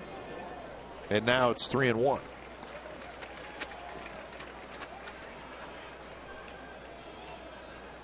The White Sox tied that game. They could not win it in the bottom of the 9th, so the Twins and the White Sox will play extra innings in Chicago, tied at 6. Foul territory. Swisher knows this ballpark, and he makes the catch. So Swisher got over there, had just enough room. He's a good first baseman, Nick Swisher. I was going to say somewhere Ron Washington watching and smiling, because he has always said Swish is a very good first baseman. As I mentioned Monday night, what Wash said about the A's first baseman, the best they had when he was here. And it was him when he played right field as well as first base. But you're right, he knows the territory, knows how much foul room there is, says hello to a friend and a fan, and fan actually got out of the way. That's pretty impressive that the fans allowed Swish to make the play without interfering. Reddick goes after the first pitch, bounces one past Ty Waller and down toward the bullpen.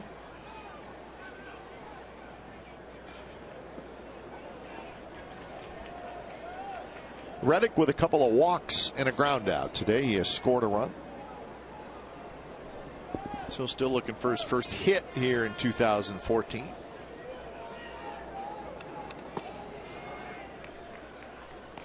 The crowd this afternoon, 15,134.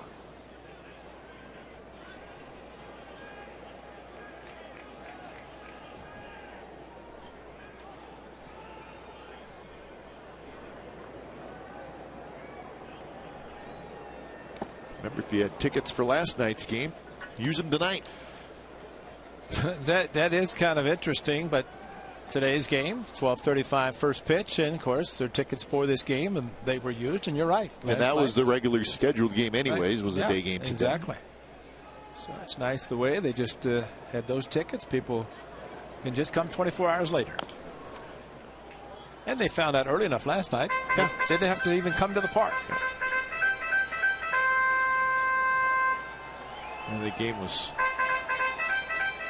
I guess, right around maybe 5:45 or so. They called it, and they did the right thing because it did not stop raining. As I mentioned, it did allow the Indians and the A's to leave and have a good evening. So instead of having the off evening today or tonight, they had it last night and playing 2 today. To clarify, Cleveland does not play tomorrow. They will fly after the game, get in tomorrow morning, basically with 3-hour time change, 4 or 5 hour flight.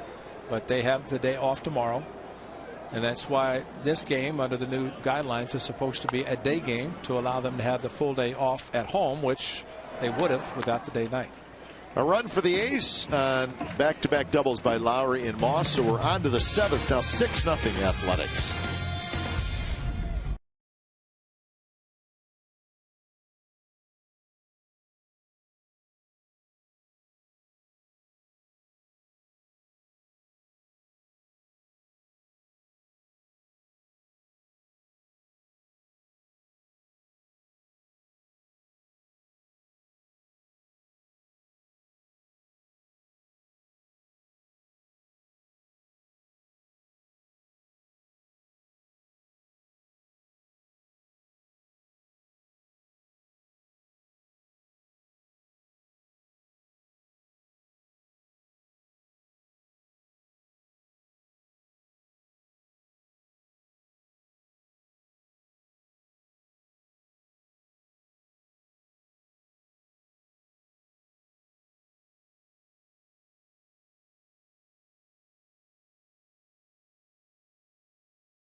The Athletics, but just as special, a good afternoon so far for Scott Kazmir. His first outing as a member of the Athletics, pitching against his former team, and he has been spectacular with just 2 hits given up in his first 6 innings.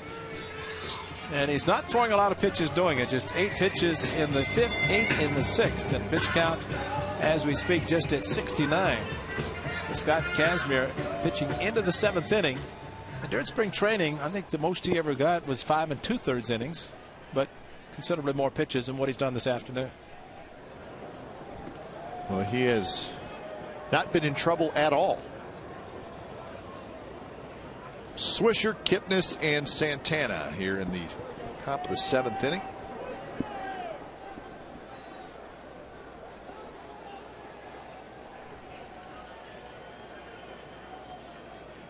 Swisher has struck out and he has grounded out. He's 1 for 6 in the series. And Ray, we were talking about Tom Hamilton, our good friend next door. But on a serious note, unfortunately, his partner passed away this past offseason. Broadcast partner Mike Hegan, who's been around baseball for a long time. I remember watching Mike when I was a kid with the Milwaukee Brewers. He was with the Brewers for a while and won a world championship here with the A's. Yeah, he and his wife Nancy were here celebrating the 40th anniversary of the 1972 championship in 2012, and unfortunately passed away this offseason. Cayaspo juggles, and Swisher's going to be aboard on the air. So leadoff man on for the Indians. Hey, we got in-depth sports news, and it's for the Bay Area fan. Know it all with Sportsnet Central. It's brought to you by Hyundai tonight at 10:30, and it's over on Comcast Sportsnet Bay Area. Complete recap and all the highlights from both of our games here at the Coliseum. Joe Stiglitz, he'll give us clubhouse reaction. And also, don't forget about the Warriors and the Spurs tonight. Can't quite think of the last time the Warriors won in San Antonio. Wasn't it like 20 years ago, something like that? Well, maybe that'll change tonight. Ball pops away from Derek Norris, and Swisher will go to second. Warriors got a big game-winning shot from Steph Curry last night in Dallas. The last time the Warriors won in San Antonio was 1997. Of course, that does not include the playoffs, but in the regular season. Maybe that'll change tonight. Kipnis fouls it straight back. 1-1 the count. Someone said that they had a shot of Mark Cuban behind when Steph Curry made the basket. That did be worth watching just for that. Talk about an owner who loves his team. Yes, he does. I think Mark Cuban is always present and vocal, usually. Oof. Couldn't have missed by much. Kipnis with a fly ball to center and a single.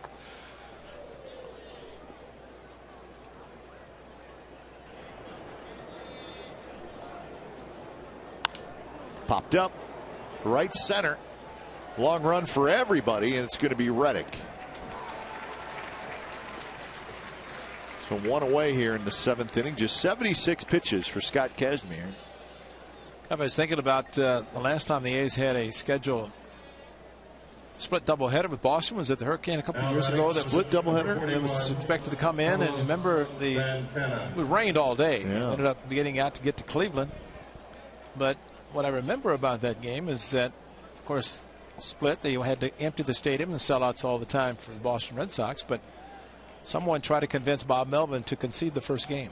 That's right. Wrong. The first game was extra innings, though, right. Wasn't it? Well, it was a blowout. Our extra innings, it was delayed, couple delays. I think it was delayed, yeah. Right, yeah. and it was delayed, and they finally said, well, you know, why don't you just concede this game and so we can clear the house. Wait a minute. You get 27 outs a game minimum, and if you extra innings, we're not conceding anything. And so they played it to its entirety, and it was just one of those nights or days all day that it rained. But how do you expect a manager to say, yeah, I give up? Hardly. No.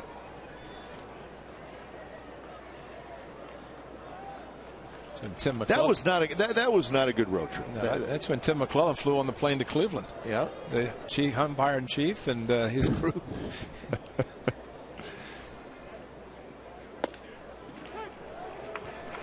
Well, there was everybody on the plane. That was a strange trip.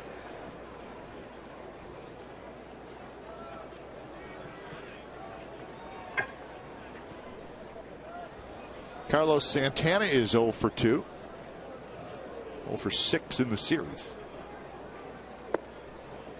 And now 3-1. But May 5th of 1998 was the last time there was a rainout here at the Coliseum before last night.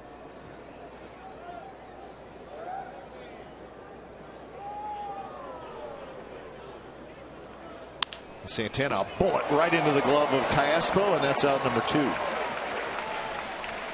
It's amazing. He just made one of the most difficult plays on a bullet, and he had the routine ground ball that unfortunately could not handle and put Swisher at first and then ultimately to second. But a hot corner shot, and Cayaspo, little backhand, handled it easily. Santana smoked it. And a fastball count, got it, but you have to be able to handle the hot corner. So here's Ryan Rayburn, who swings over top, and it's 0-1. Rayburn, a strikeout and a fly ball to right field. He is 1 for 6 so far this year.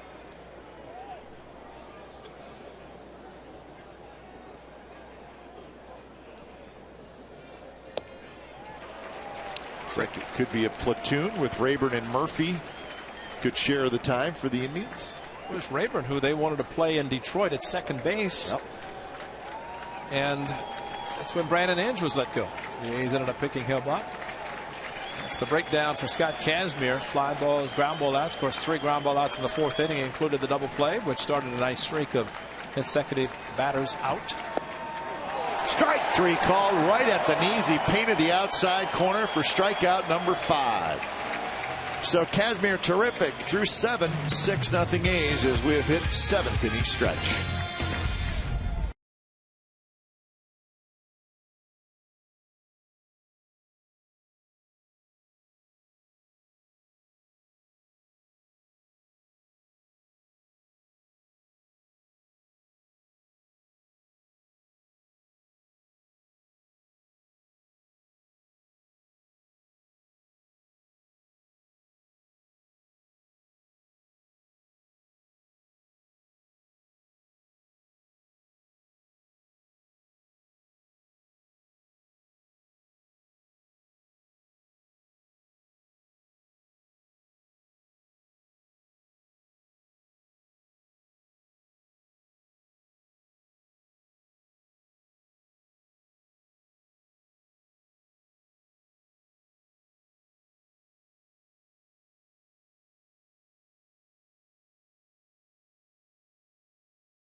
Well, we've had a umpire review. This was in the 2nd inning. Out call at home plate. Bob Melvin thought maybe Norris got in. So he challenged it, and he lost the challenge as they kept the call as an out call. Very close at the plate. Maybe just not quite enough evidence to overturn it. Replay becoming a big storyline in the early going of this 2014 season. In fact, it's just the third day of full baseball, and I would say that the replay has been the most talked about thing by far. So when it's time for change, think Speedy Oil Change and Tune-Up. It's your oil change, tune-up, and smog experts. It's Blake Wood, who is obviously making his first appearance this year. Couple of games last year at the big league level. He'll face Cayaspo, Norris, and Sogard. So Blake Wood is the 4th pitcher of the afternoon for the Tribe.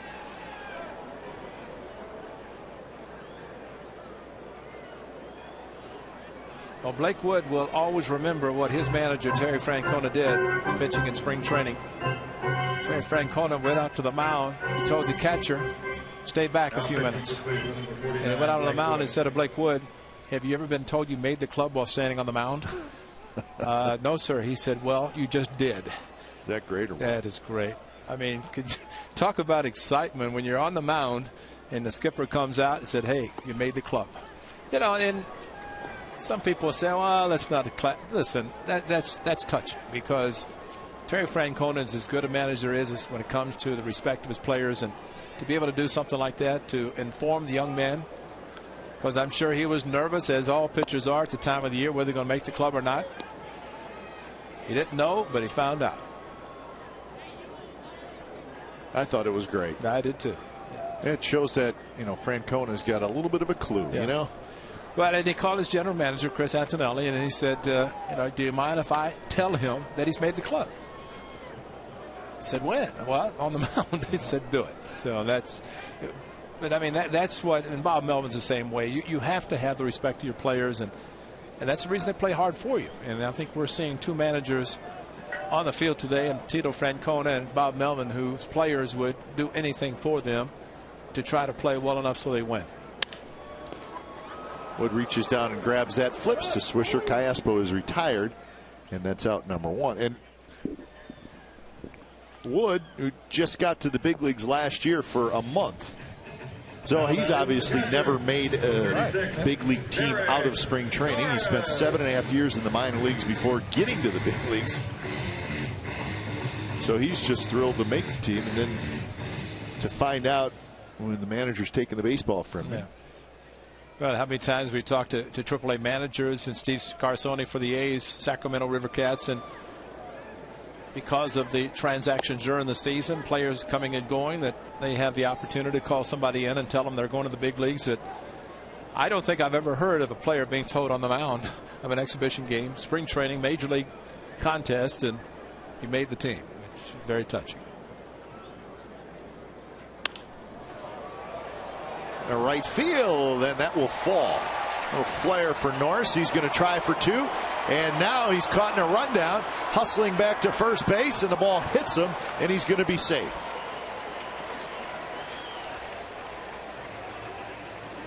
So when the dust settles, it'll be a single for Derek Norris. Well, they had a good idea because the ball was not hit hard, and he knew where the right fielder was playing in Johnson, and thought maybe he had a chance. He has good speed. Johnson, though, got to the ball quickly, and then maybe took a little bit extra time thinking it was just going to be a single. And then Derek Barton using his body to block the ball getting back. But I think the most impressive thing for Derek Barton today, or Derek Norris that is, pardon me, is that they're against right-handed pitchers. Because remember last year, 9 home runs for Derek Norris, all against left-handed pitchers. So Sogard gets his 4th at bat. He's 0 for 2 with a walk and a run scored.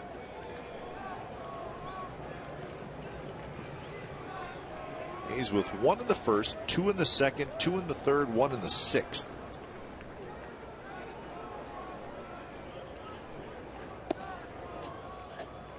And speaking of Blake Wood, I think he said that he got to the big leagues last year for the first time. He actually pitched a couple years at the big league level for the Kansas City Royals in 2010, 2011. He just never made the team out of spring training. And that's why it was kind of a big deal this year. For the first time, he was in the big leagues right out of camp. And that's a good point, because there are 2 times possibly during the season that you can be introduced on the lines before a game. That's opening day and postseason. And that's it. After game 1, you have to make it into October before you're introduced again on the field. And sometimes when you're getting introduced in opening day or opening night in the visitors ballpark, they just say, and the rest of the Oakland A's. At home, you'll get your name announced, so that's for sure. Santana coming over, and it's right into the A's dugout.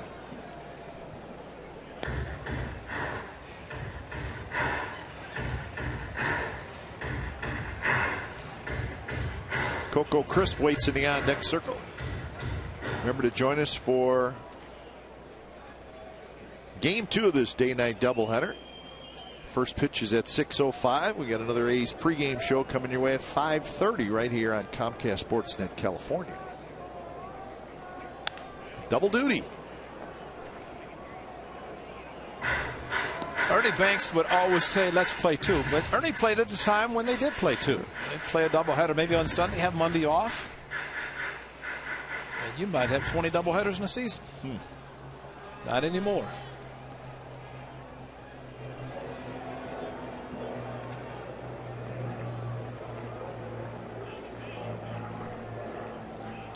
Sogard, little flare to left, coming in is Rayburn, and he's got it. And that's out number 2. Josh Lindblom is going to start that game for the Athletics. He'll be called up. Sacramento, he's here. And he's going to get the start. You're allowed to add a 26th man to your roster just for the second game of the day-night doubleheader. And in the A's case, Lindblom is the 26th guy. Zach McAllister will start for the Indians. And he has always been scheduled to pitch game 3 of this series, and he will do that.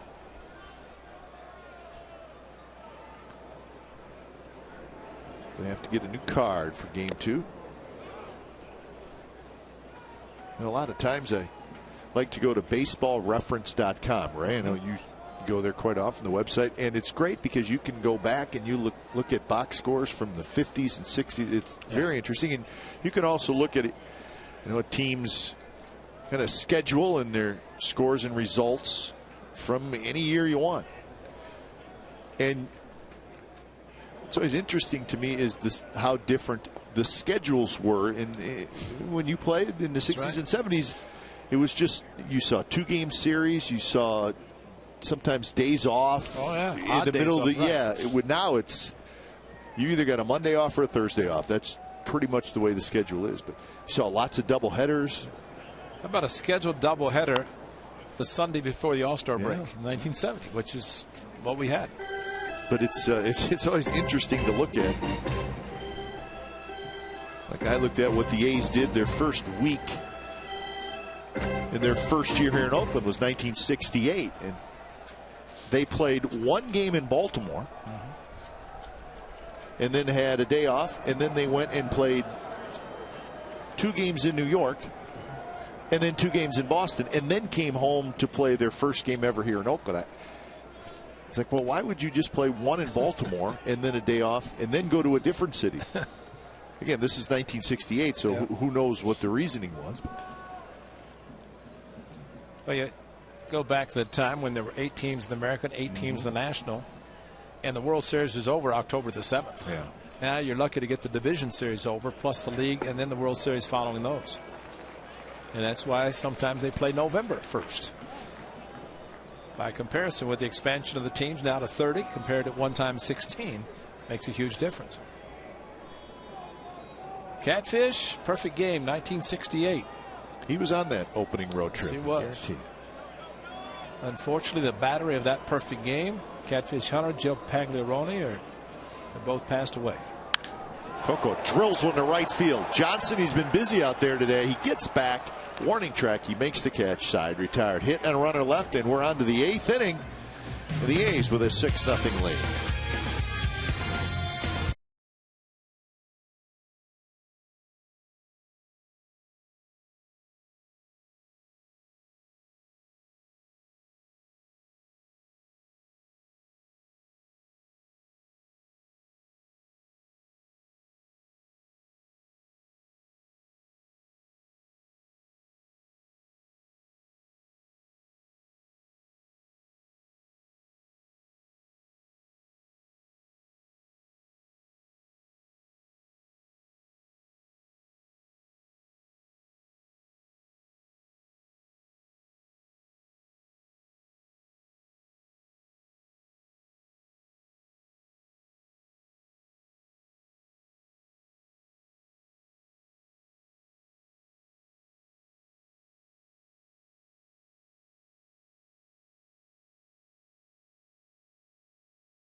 Scott Kazmir, his first start ever as a member of the Athletics, and he has been spectacular.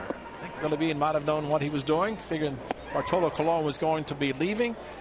Signed Scott Kazmir, coming off a great season with the Tribe last year. 7 solid innings so far. Bullpen starting to get loose, but Kazmir, pitch count still good. All pitches working very well, with the exception of the error leading off last inning. A lot of base runners since the 4th inning. That was a 1-out single to Kipnis. Well, 1-1 the count to Michael Brantley, who has one of those 2 hits. 2-out single in the second. Dan Otero starts to throw.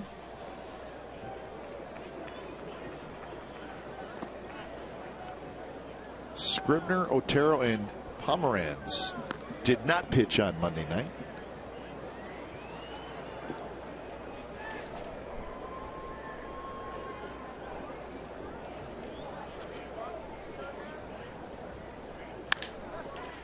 Big chopper right to Sogard. And Kazmir continues to roll on. So now Aviles will hit 88 pitches for Scott Kazmir. Now batting, number 4, Mike Aviles. They're still playing in Chicago, bottom of the 10th inning. The Twins and the White Sox tied at 6. Just exactly what you want in cold climate to play extra innings. Just hope there's a lot of hot chocolate and coffee in the concession stands. Yep.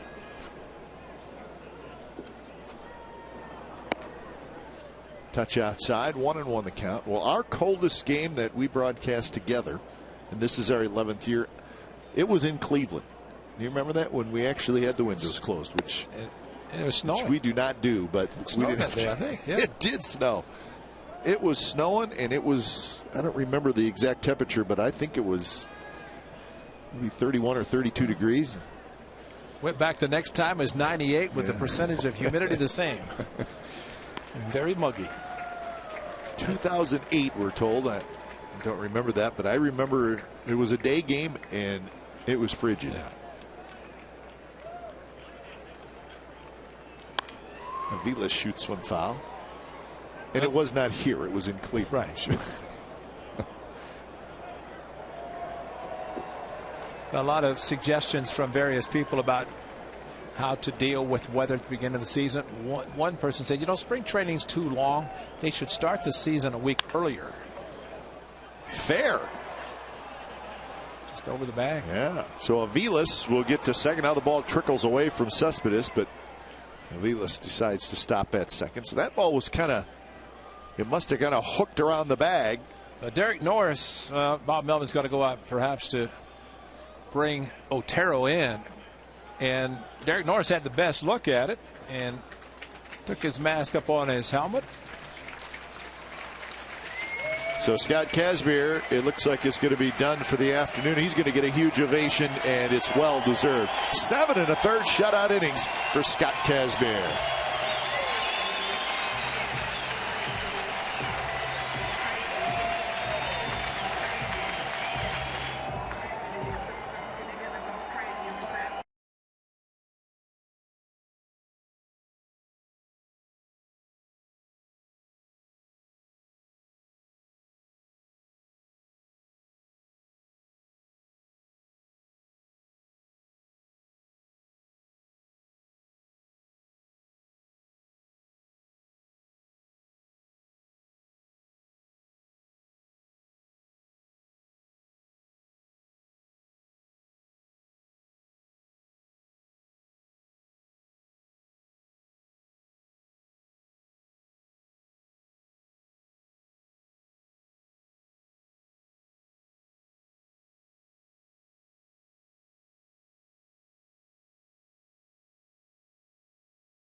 In the third innings, the runner at second is his responsibility, but he was in charge right from the get-go. 5 strikeouts for Kazmir.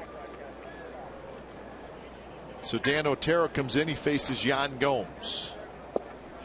First pitch strike. When it's time for a change, think Speedy Oil Change and Tune-Up. Your oil change, tune-up, and smog expert. So Otero coming off a great season last year. 2-0 with a 1.38 ERA. Bit of a strike throwing machine.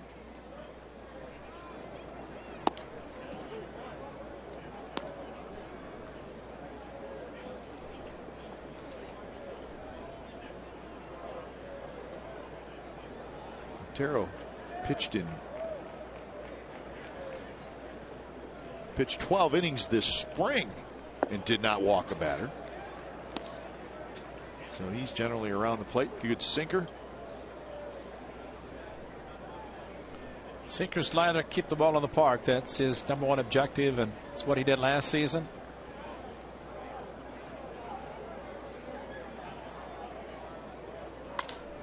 Bounced foul. See, that's the Masterson type sinker ball right there. That's a fastball count, 2-1. Yet Otero turns the ball over. Good sinker, and all Gomes can do is beat the ball into the ground. Watch the movement on this pitch. Derek Norris right down the middle, and the ball sinks right into the swing of the hitter. And by swinging as aggressively as Gomes did, he could only pull it foul. It's an easy strike for a pitcher.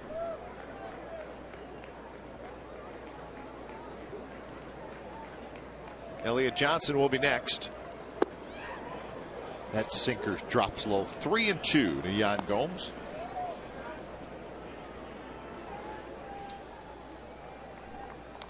Josh Outman is throwing in the Indians bullpen. Familiar number 88. Yep.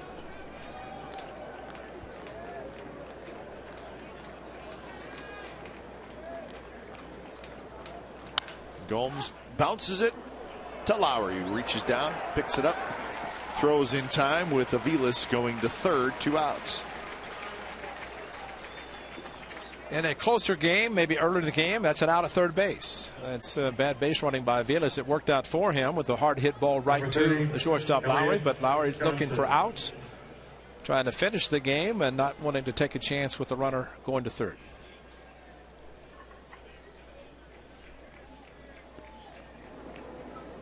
Third at bat for Elliott Johnson. He's a switch hitter.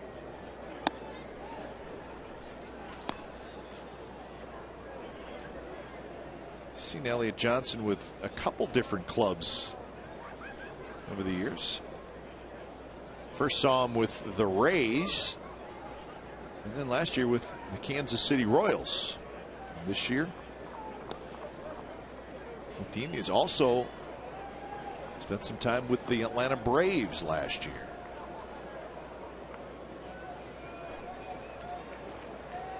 But we've always seen him in the infield. Second base, shortstop. Sogard to his left a couple of steps, and the side is retired. A runner left, bottom of the 8th. Coming up, 6-0. The A's lead the Tribe.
local Toyota dealers.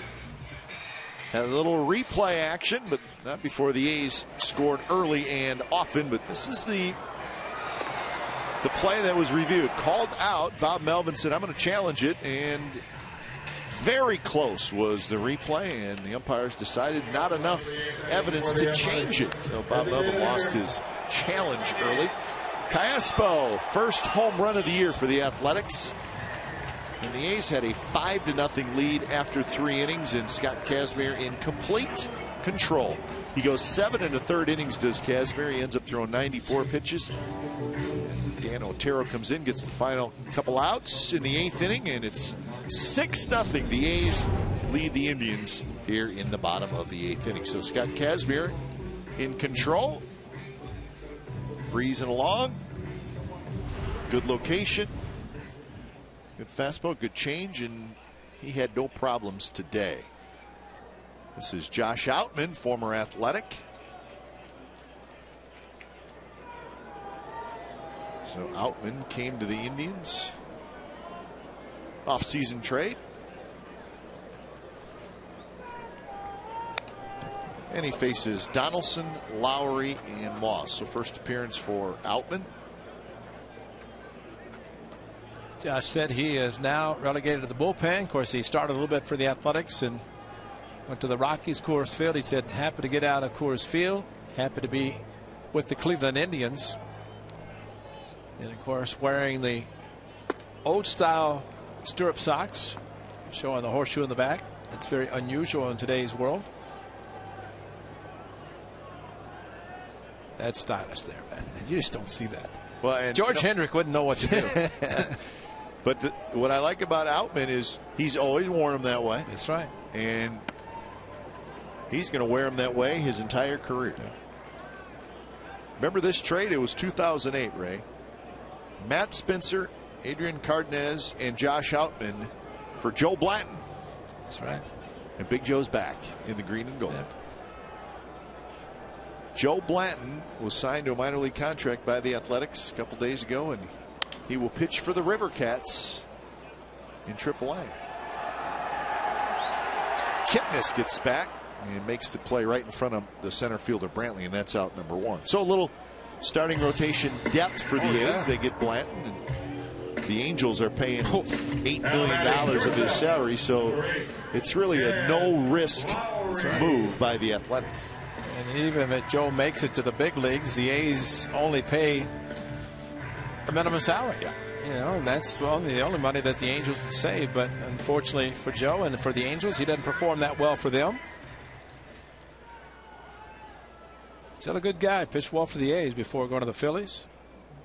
Well, I was reading about the transaction. It was a couple days ago, and I read where Joe Blanton off season lives in the Bay Area, so he's probably okay with that.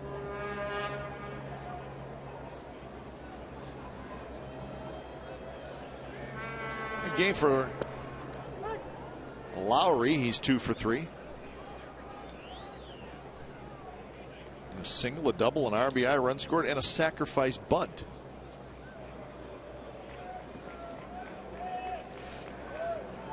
So a shutout on Monday night going against the A's, and now they're working on a shutout of their own.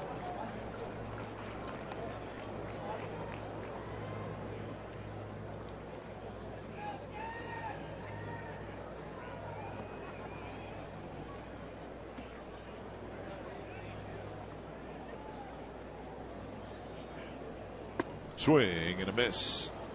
89 miles an hour, but just a little elevated. That can certainly make a difference. I always thought watching Josh Outman, he throws like he was a catcher. With a little short arm? Short arm right over the top off the back ear, or the left ear, in his case, being left-handed. But kind of an all-out max effort on every pitch.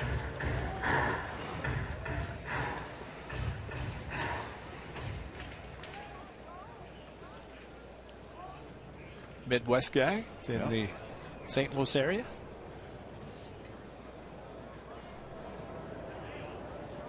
Isn't it true, Ray, that a Short armor like that sometimes can be hard to pick up if you're the hitter. Especially with the velocity he has. He has 4 pitches that he will use whenever necessary.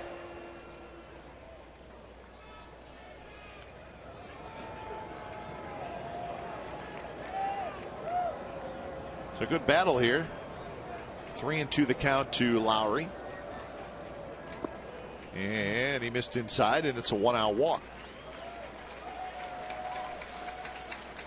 2014 prorated A's ticket plans are available right now. The A's offer a variety of ticket plans to fit your schedule, as well as one of the most flexible ticket exchange policies in all of Major League Baseball. In addition, A's ticket plans provide significant savings off dynamically priced single game tickets. For more information, call 510-638-GO-A's, or you can visit athletics.com/ticket plans. And opportunity to get your tickets in advance of some great games coming up. All games are great with your Athletics playing, and expectations of another successful season in 2014, and always good to have the seats that you want instead of having to take what you can get when they start running out. And it was always nice to hear of sellouts. In the case of opening night, Monday night was announced well before the game that it was a sellout. Quick 0-2 to Moss. Moss has walked, hit a fly ball to right field, and he singled in the 4th, and he doubled in a run in the 6th.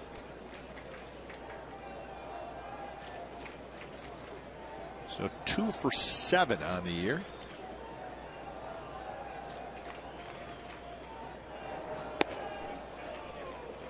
And now 1-2. So Outman a little all over the place.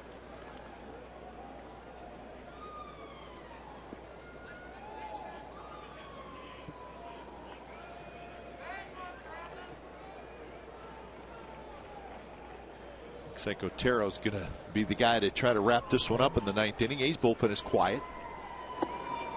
And Moss swings and misses at a pretty good off-speed pitch from Outman.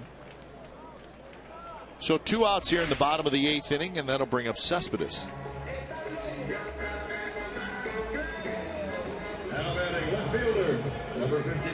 So Ray, if you're a player in either of the 2 teams and this game ends, whatever time it ends, you know that the second game starts at 6 o'clock, so you have a little time, but not a lot. Most of the guys eat something, or of course. Yeah. You know, it's a tough day for Steve Vucinich, Brian Davis on the home side, for Mike Euthablam on the visiting side, because it's unusual. Normally you have a post-game spread following one game. I know where you're going. But now you have to determine what kind of meal you're going to have post-game now to get ready for game 2, and then plan for the post-game meal after game 2. What about pre-game? Got to have a breakfast today. They definitely started with that. So what you're saying is it's an breakfast, lunch, and dinner today. Well, that's true. And really, breakfast, lunch, dinner, post-game dinner following second game. So 4 meals, basically, for those guys. You know what I remember? We played a split. This is back in the 70s when I was with Cleveland playing at Fenway Park. And I'll never forget, they had a game there, or a split doubleheader. We got to go to what is now our press box area. We got to go up and had steak dinner. Really? Yes, before game 2. They fed us well because we were losing, so they wanted to make sure they fed us well, because fatten you guys up a little bit. It didn't matter. We might as well eat well because we weren't going to play well. But yeah, that was. So did you think it was weird when you guys were eating like these giant steaks and the Red Sox were eating energy bars? Something's not right here. We're a step slow. Well, I think at that time, Mr. Yawkey had what everybody called a country club team, paid them well, and we were just happy to get a nice meal. But back then, you really didn't think about split doubleheaders because, only Fenway Park, because the capacity is about 34,000, and they drew well, as they always did. And if it's a rain out, you get a chance for them to get both gates instead of one gate in a doubleheader. But yeah, it's a tough day for clubhouse managers. So I'm sure they will be well prepared for an unusual event here in Oakland, because you just don't have doubleheaders here anymore. In the case of a split, a couple of hours in between you can find a lot to eat. Up the middle, and it's going to get into center field. Lowry's going to try for third, and he'll make it. So Cespedes is 2 for 5, and the A's have runners at the corners. And another good extension on an outside breaking ball by Outman to Cespedes. And Cespedes, when he makes contact, the ball shoots through the infield unbelievably fast, to the point that infielders, well, they think that they can get to it. It just is by them so quickly. And Lowry able to get to third base easily. So Reddick gets his 5th at bat, 0 for 2 with a couple of walks for Reddick. He's got a chance to pick up his first RBI. Well, how about Mikey Thalblom, who's the visiting clubhouse manager? Think about his situation. So he's got a full doubleheader today. So he's busy, like you're talking about with the home clubhouse. Well, he's got to do the same thing in the visiting clubhouse. And then the Indians, they're going to eat their post-game meal after the second game. They're going to head out, and he's going to pack their bags and get everybody out. And then he's got to wait because the Mariners are coming in after a night game in Anaheim. Yeah, because their game won't start till 7, and the nightcap here at 6. But it's okay, because normally the A's would play the afternoon game today, and then he'd have to come back at midnight anyway. So basically what happens is the Mariners will land, who knows, midnight, 1 o'clock, whatever, and there will be a truck with all the gear that will leave the airport, and it'll come right to the ballpark. Yep. As Mickey Morbido will do when we're there, he'll call the clubhouse manager and say, we landed, truck's on its way. We'll see you tomorrow. So truck will, maybe one truck goes to the hotel with all the luggage, and the other truck goes to the ballpark with all the gear. So Mikey Thalblom will be a busy man. Hang in there, Mikey. You can do it. Outman gets out of it. A's strand a couple. 9th inning. A's trying to shut out the Indians.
Ball on Comcast Sportsnet California is brought to you by Xfinity, home of the most live sports, and by Toyota. Do the math and save at your local Toyota dealer.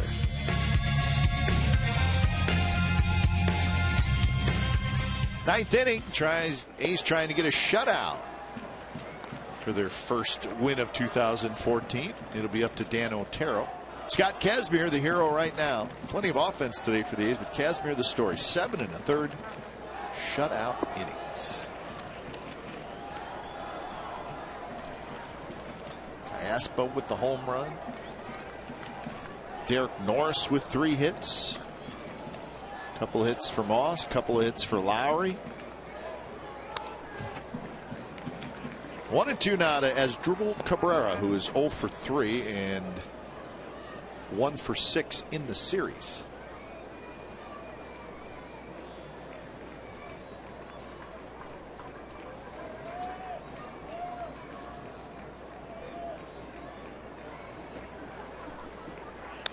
Fouled straight back. Good swing by Cabrera. One of the good things about a split doubleheader, unlike a conventional doubleheader where you play the first, take about 20 to 30 minutes, you don't have to hurry as much to put the lineup in. And nope. Just kind of take it easy because the next game is scheduled at a certain time, and that is at 6 o'clock, 6:05 here. Was it 6 or 6:05? Did it stay straight up at 6? I think. No, I think it's 6:05. Yeah. 6:05. Yeah. Usually it's just after the hour. The White Sox won that game at home over the Twins 7-6. They scored the winning run on a wild pitch in the bottom of the 11th inning. So the White Sox scored 2 in the 9th to tie and then won it in the 11th. Popped up. It'll reach the seats.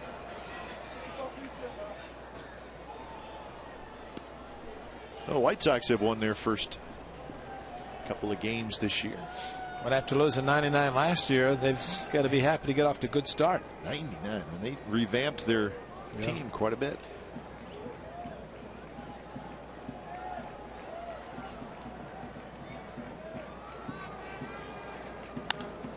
Another foul ball. That one shoots right over the head of first base coach Sandy Alomar.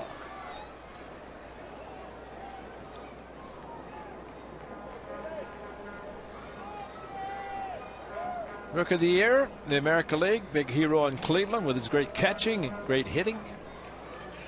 Interviewed for the job before Terry Francona actually got the job. He was the interim manager towards the end of 2012. Well, it makes you believe that he's probably going to get a manager's job at some point. Happy that little brother Robbie went in the Hall of Fame.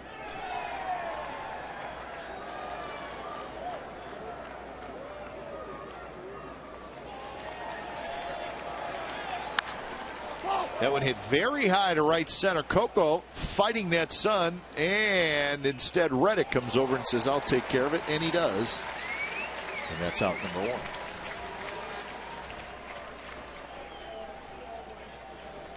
Smart play by Josh Reddick, knowing that it's a tough sun, and as the season progresses, it really gets a little bit harder in left field, but Coco really fighting it. He's far away, and Reddick a better angle. Could see the ball better, came over from right field with the ball hit as high as it was anyway by Cabrera. He was able to get to it easily enough to make the play without any problem of being able to pick up the ball.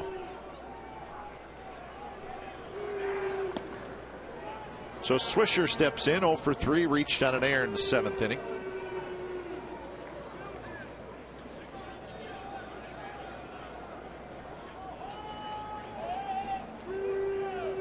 Swing and a miss. Shift is on.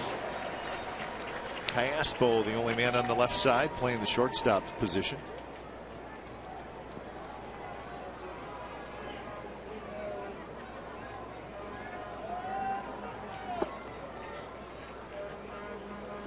Remember, A's post-game live coming up. Guys back in the studio will have the highlights, break it down. This afternoon's game. We'll also talk to one of the heroes from this ball game. Reddick reaches up. He's got it. So 2 outs here in the top of the 9th inning. And the crowd, over 15,000, will rise to their feet. Can't have a winning streak, Ray, unless you win one, right? And you can't win a doubleheader unless you win the first. It's very hard to do. Very hard to do.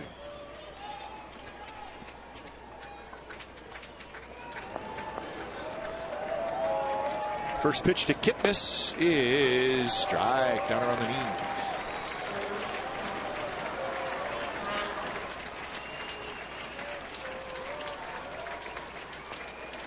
Kipnis is 1 for 3. The Indians only have 3 hits on the afternoon. Now the A's, who had 13 shutouts last year as a team, trying to get their first this year. Just a touch low.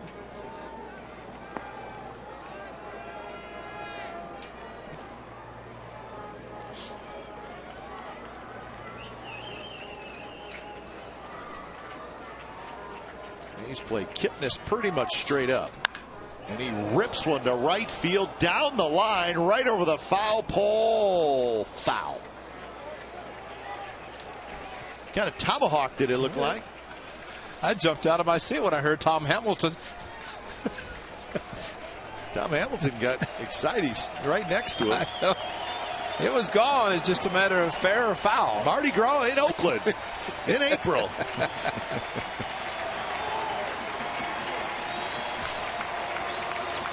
2-2 pitch. And a full count.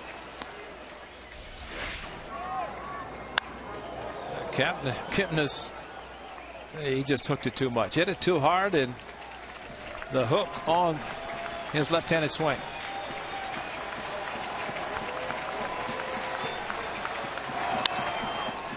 Driven to left center, hit pretty well. Coco going back right near the wall, and he missed it, bangs into the wall, and Kipnis is going to have a 2-out double.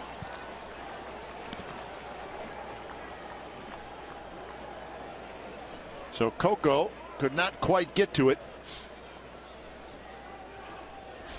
Well, I have to wonder if he even saw it, because Kipnis, we have seen his power. This good sinker stayed with it, went opposite field as we have seen him throughout his young career, and Coco really fighting the sun. And I think if he had been able to see it, I think he lost it right there. He's looking, trying to find it. When you see an outfielder put the head down, that usually is an indication. Leave the glove up in case the ball finds the glove, but if you can't see it, it's tough to catch it. Santana not waiting around, rolls the first pitch foul.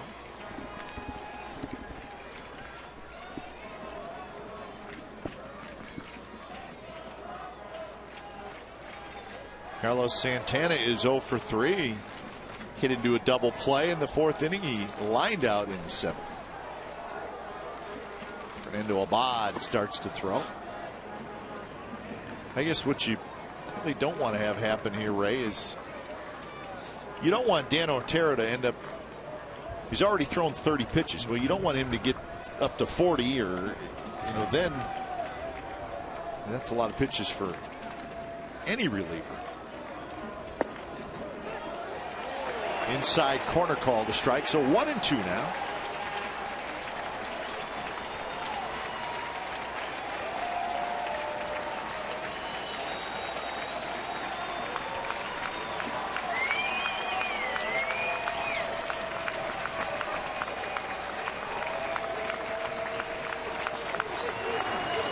Swing and a foul tip.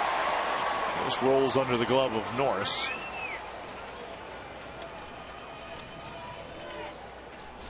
Change speeds, a good breaking ball, and had Santana way out in front. Just enough of a click on it to keep it out of the mitt of Derek Norris.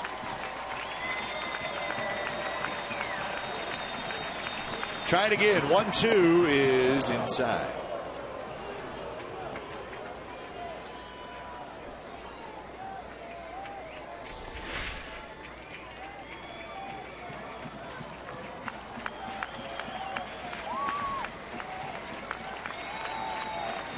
Kipnis is the runner at second. And another foul tip pops in and out of the glove of Norris. So 34 pitches thrown now by Otero. As I've always said, a foul tip is the hardest for a catcher to hang on, because you're ready to catch the ball the way it's thrown, but in any change of direction with a foul tip, it takes it usually out of the pocket. And very hard to hang on. It has to be something very just barely touched and thrown hard.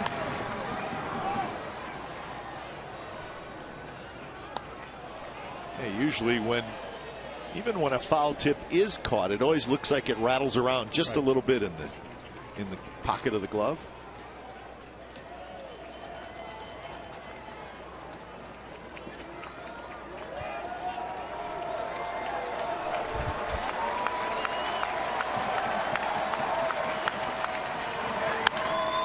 That one hit to center field, and that's a base hit, and the Indians are going to break up the shutout here in the 9th inning.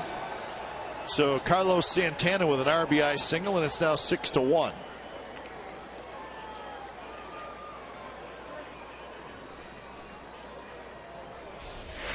Fouled off 2 with 2 strikes and able to stay alive, and then the ball off the end of the bat could not hit it hard enough to carry all the way to center field. So Santana, I'm sure, makes the Indians happy at this point that they do not have a 0 in the column.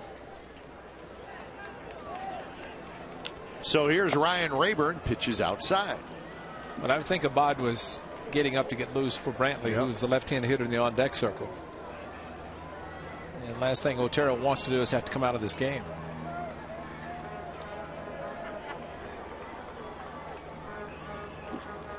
Rayburn dribbles one. It's going to be a tough play. Otero grabs it, throws to first. Got him, and that's the ball game.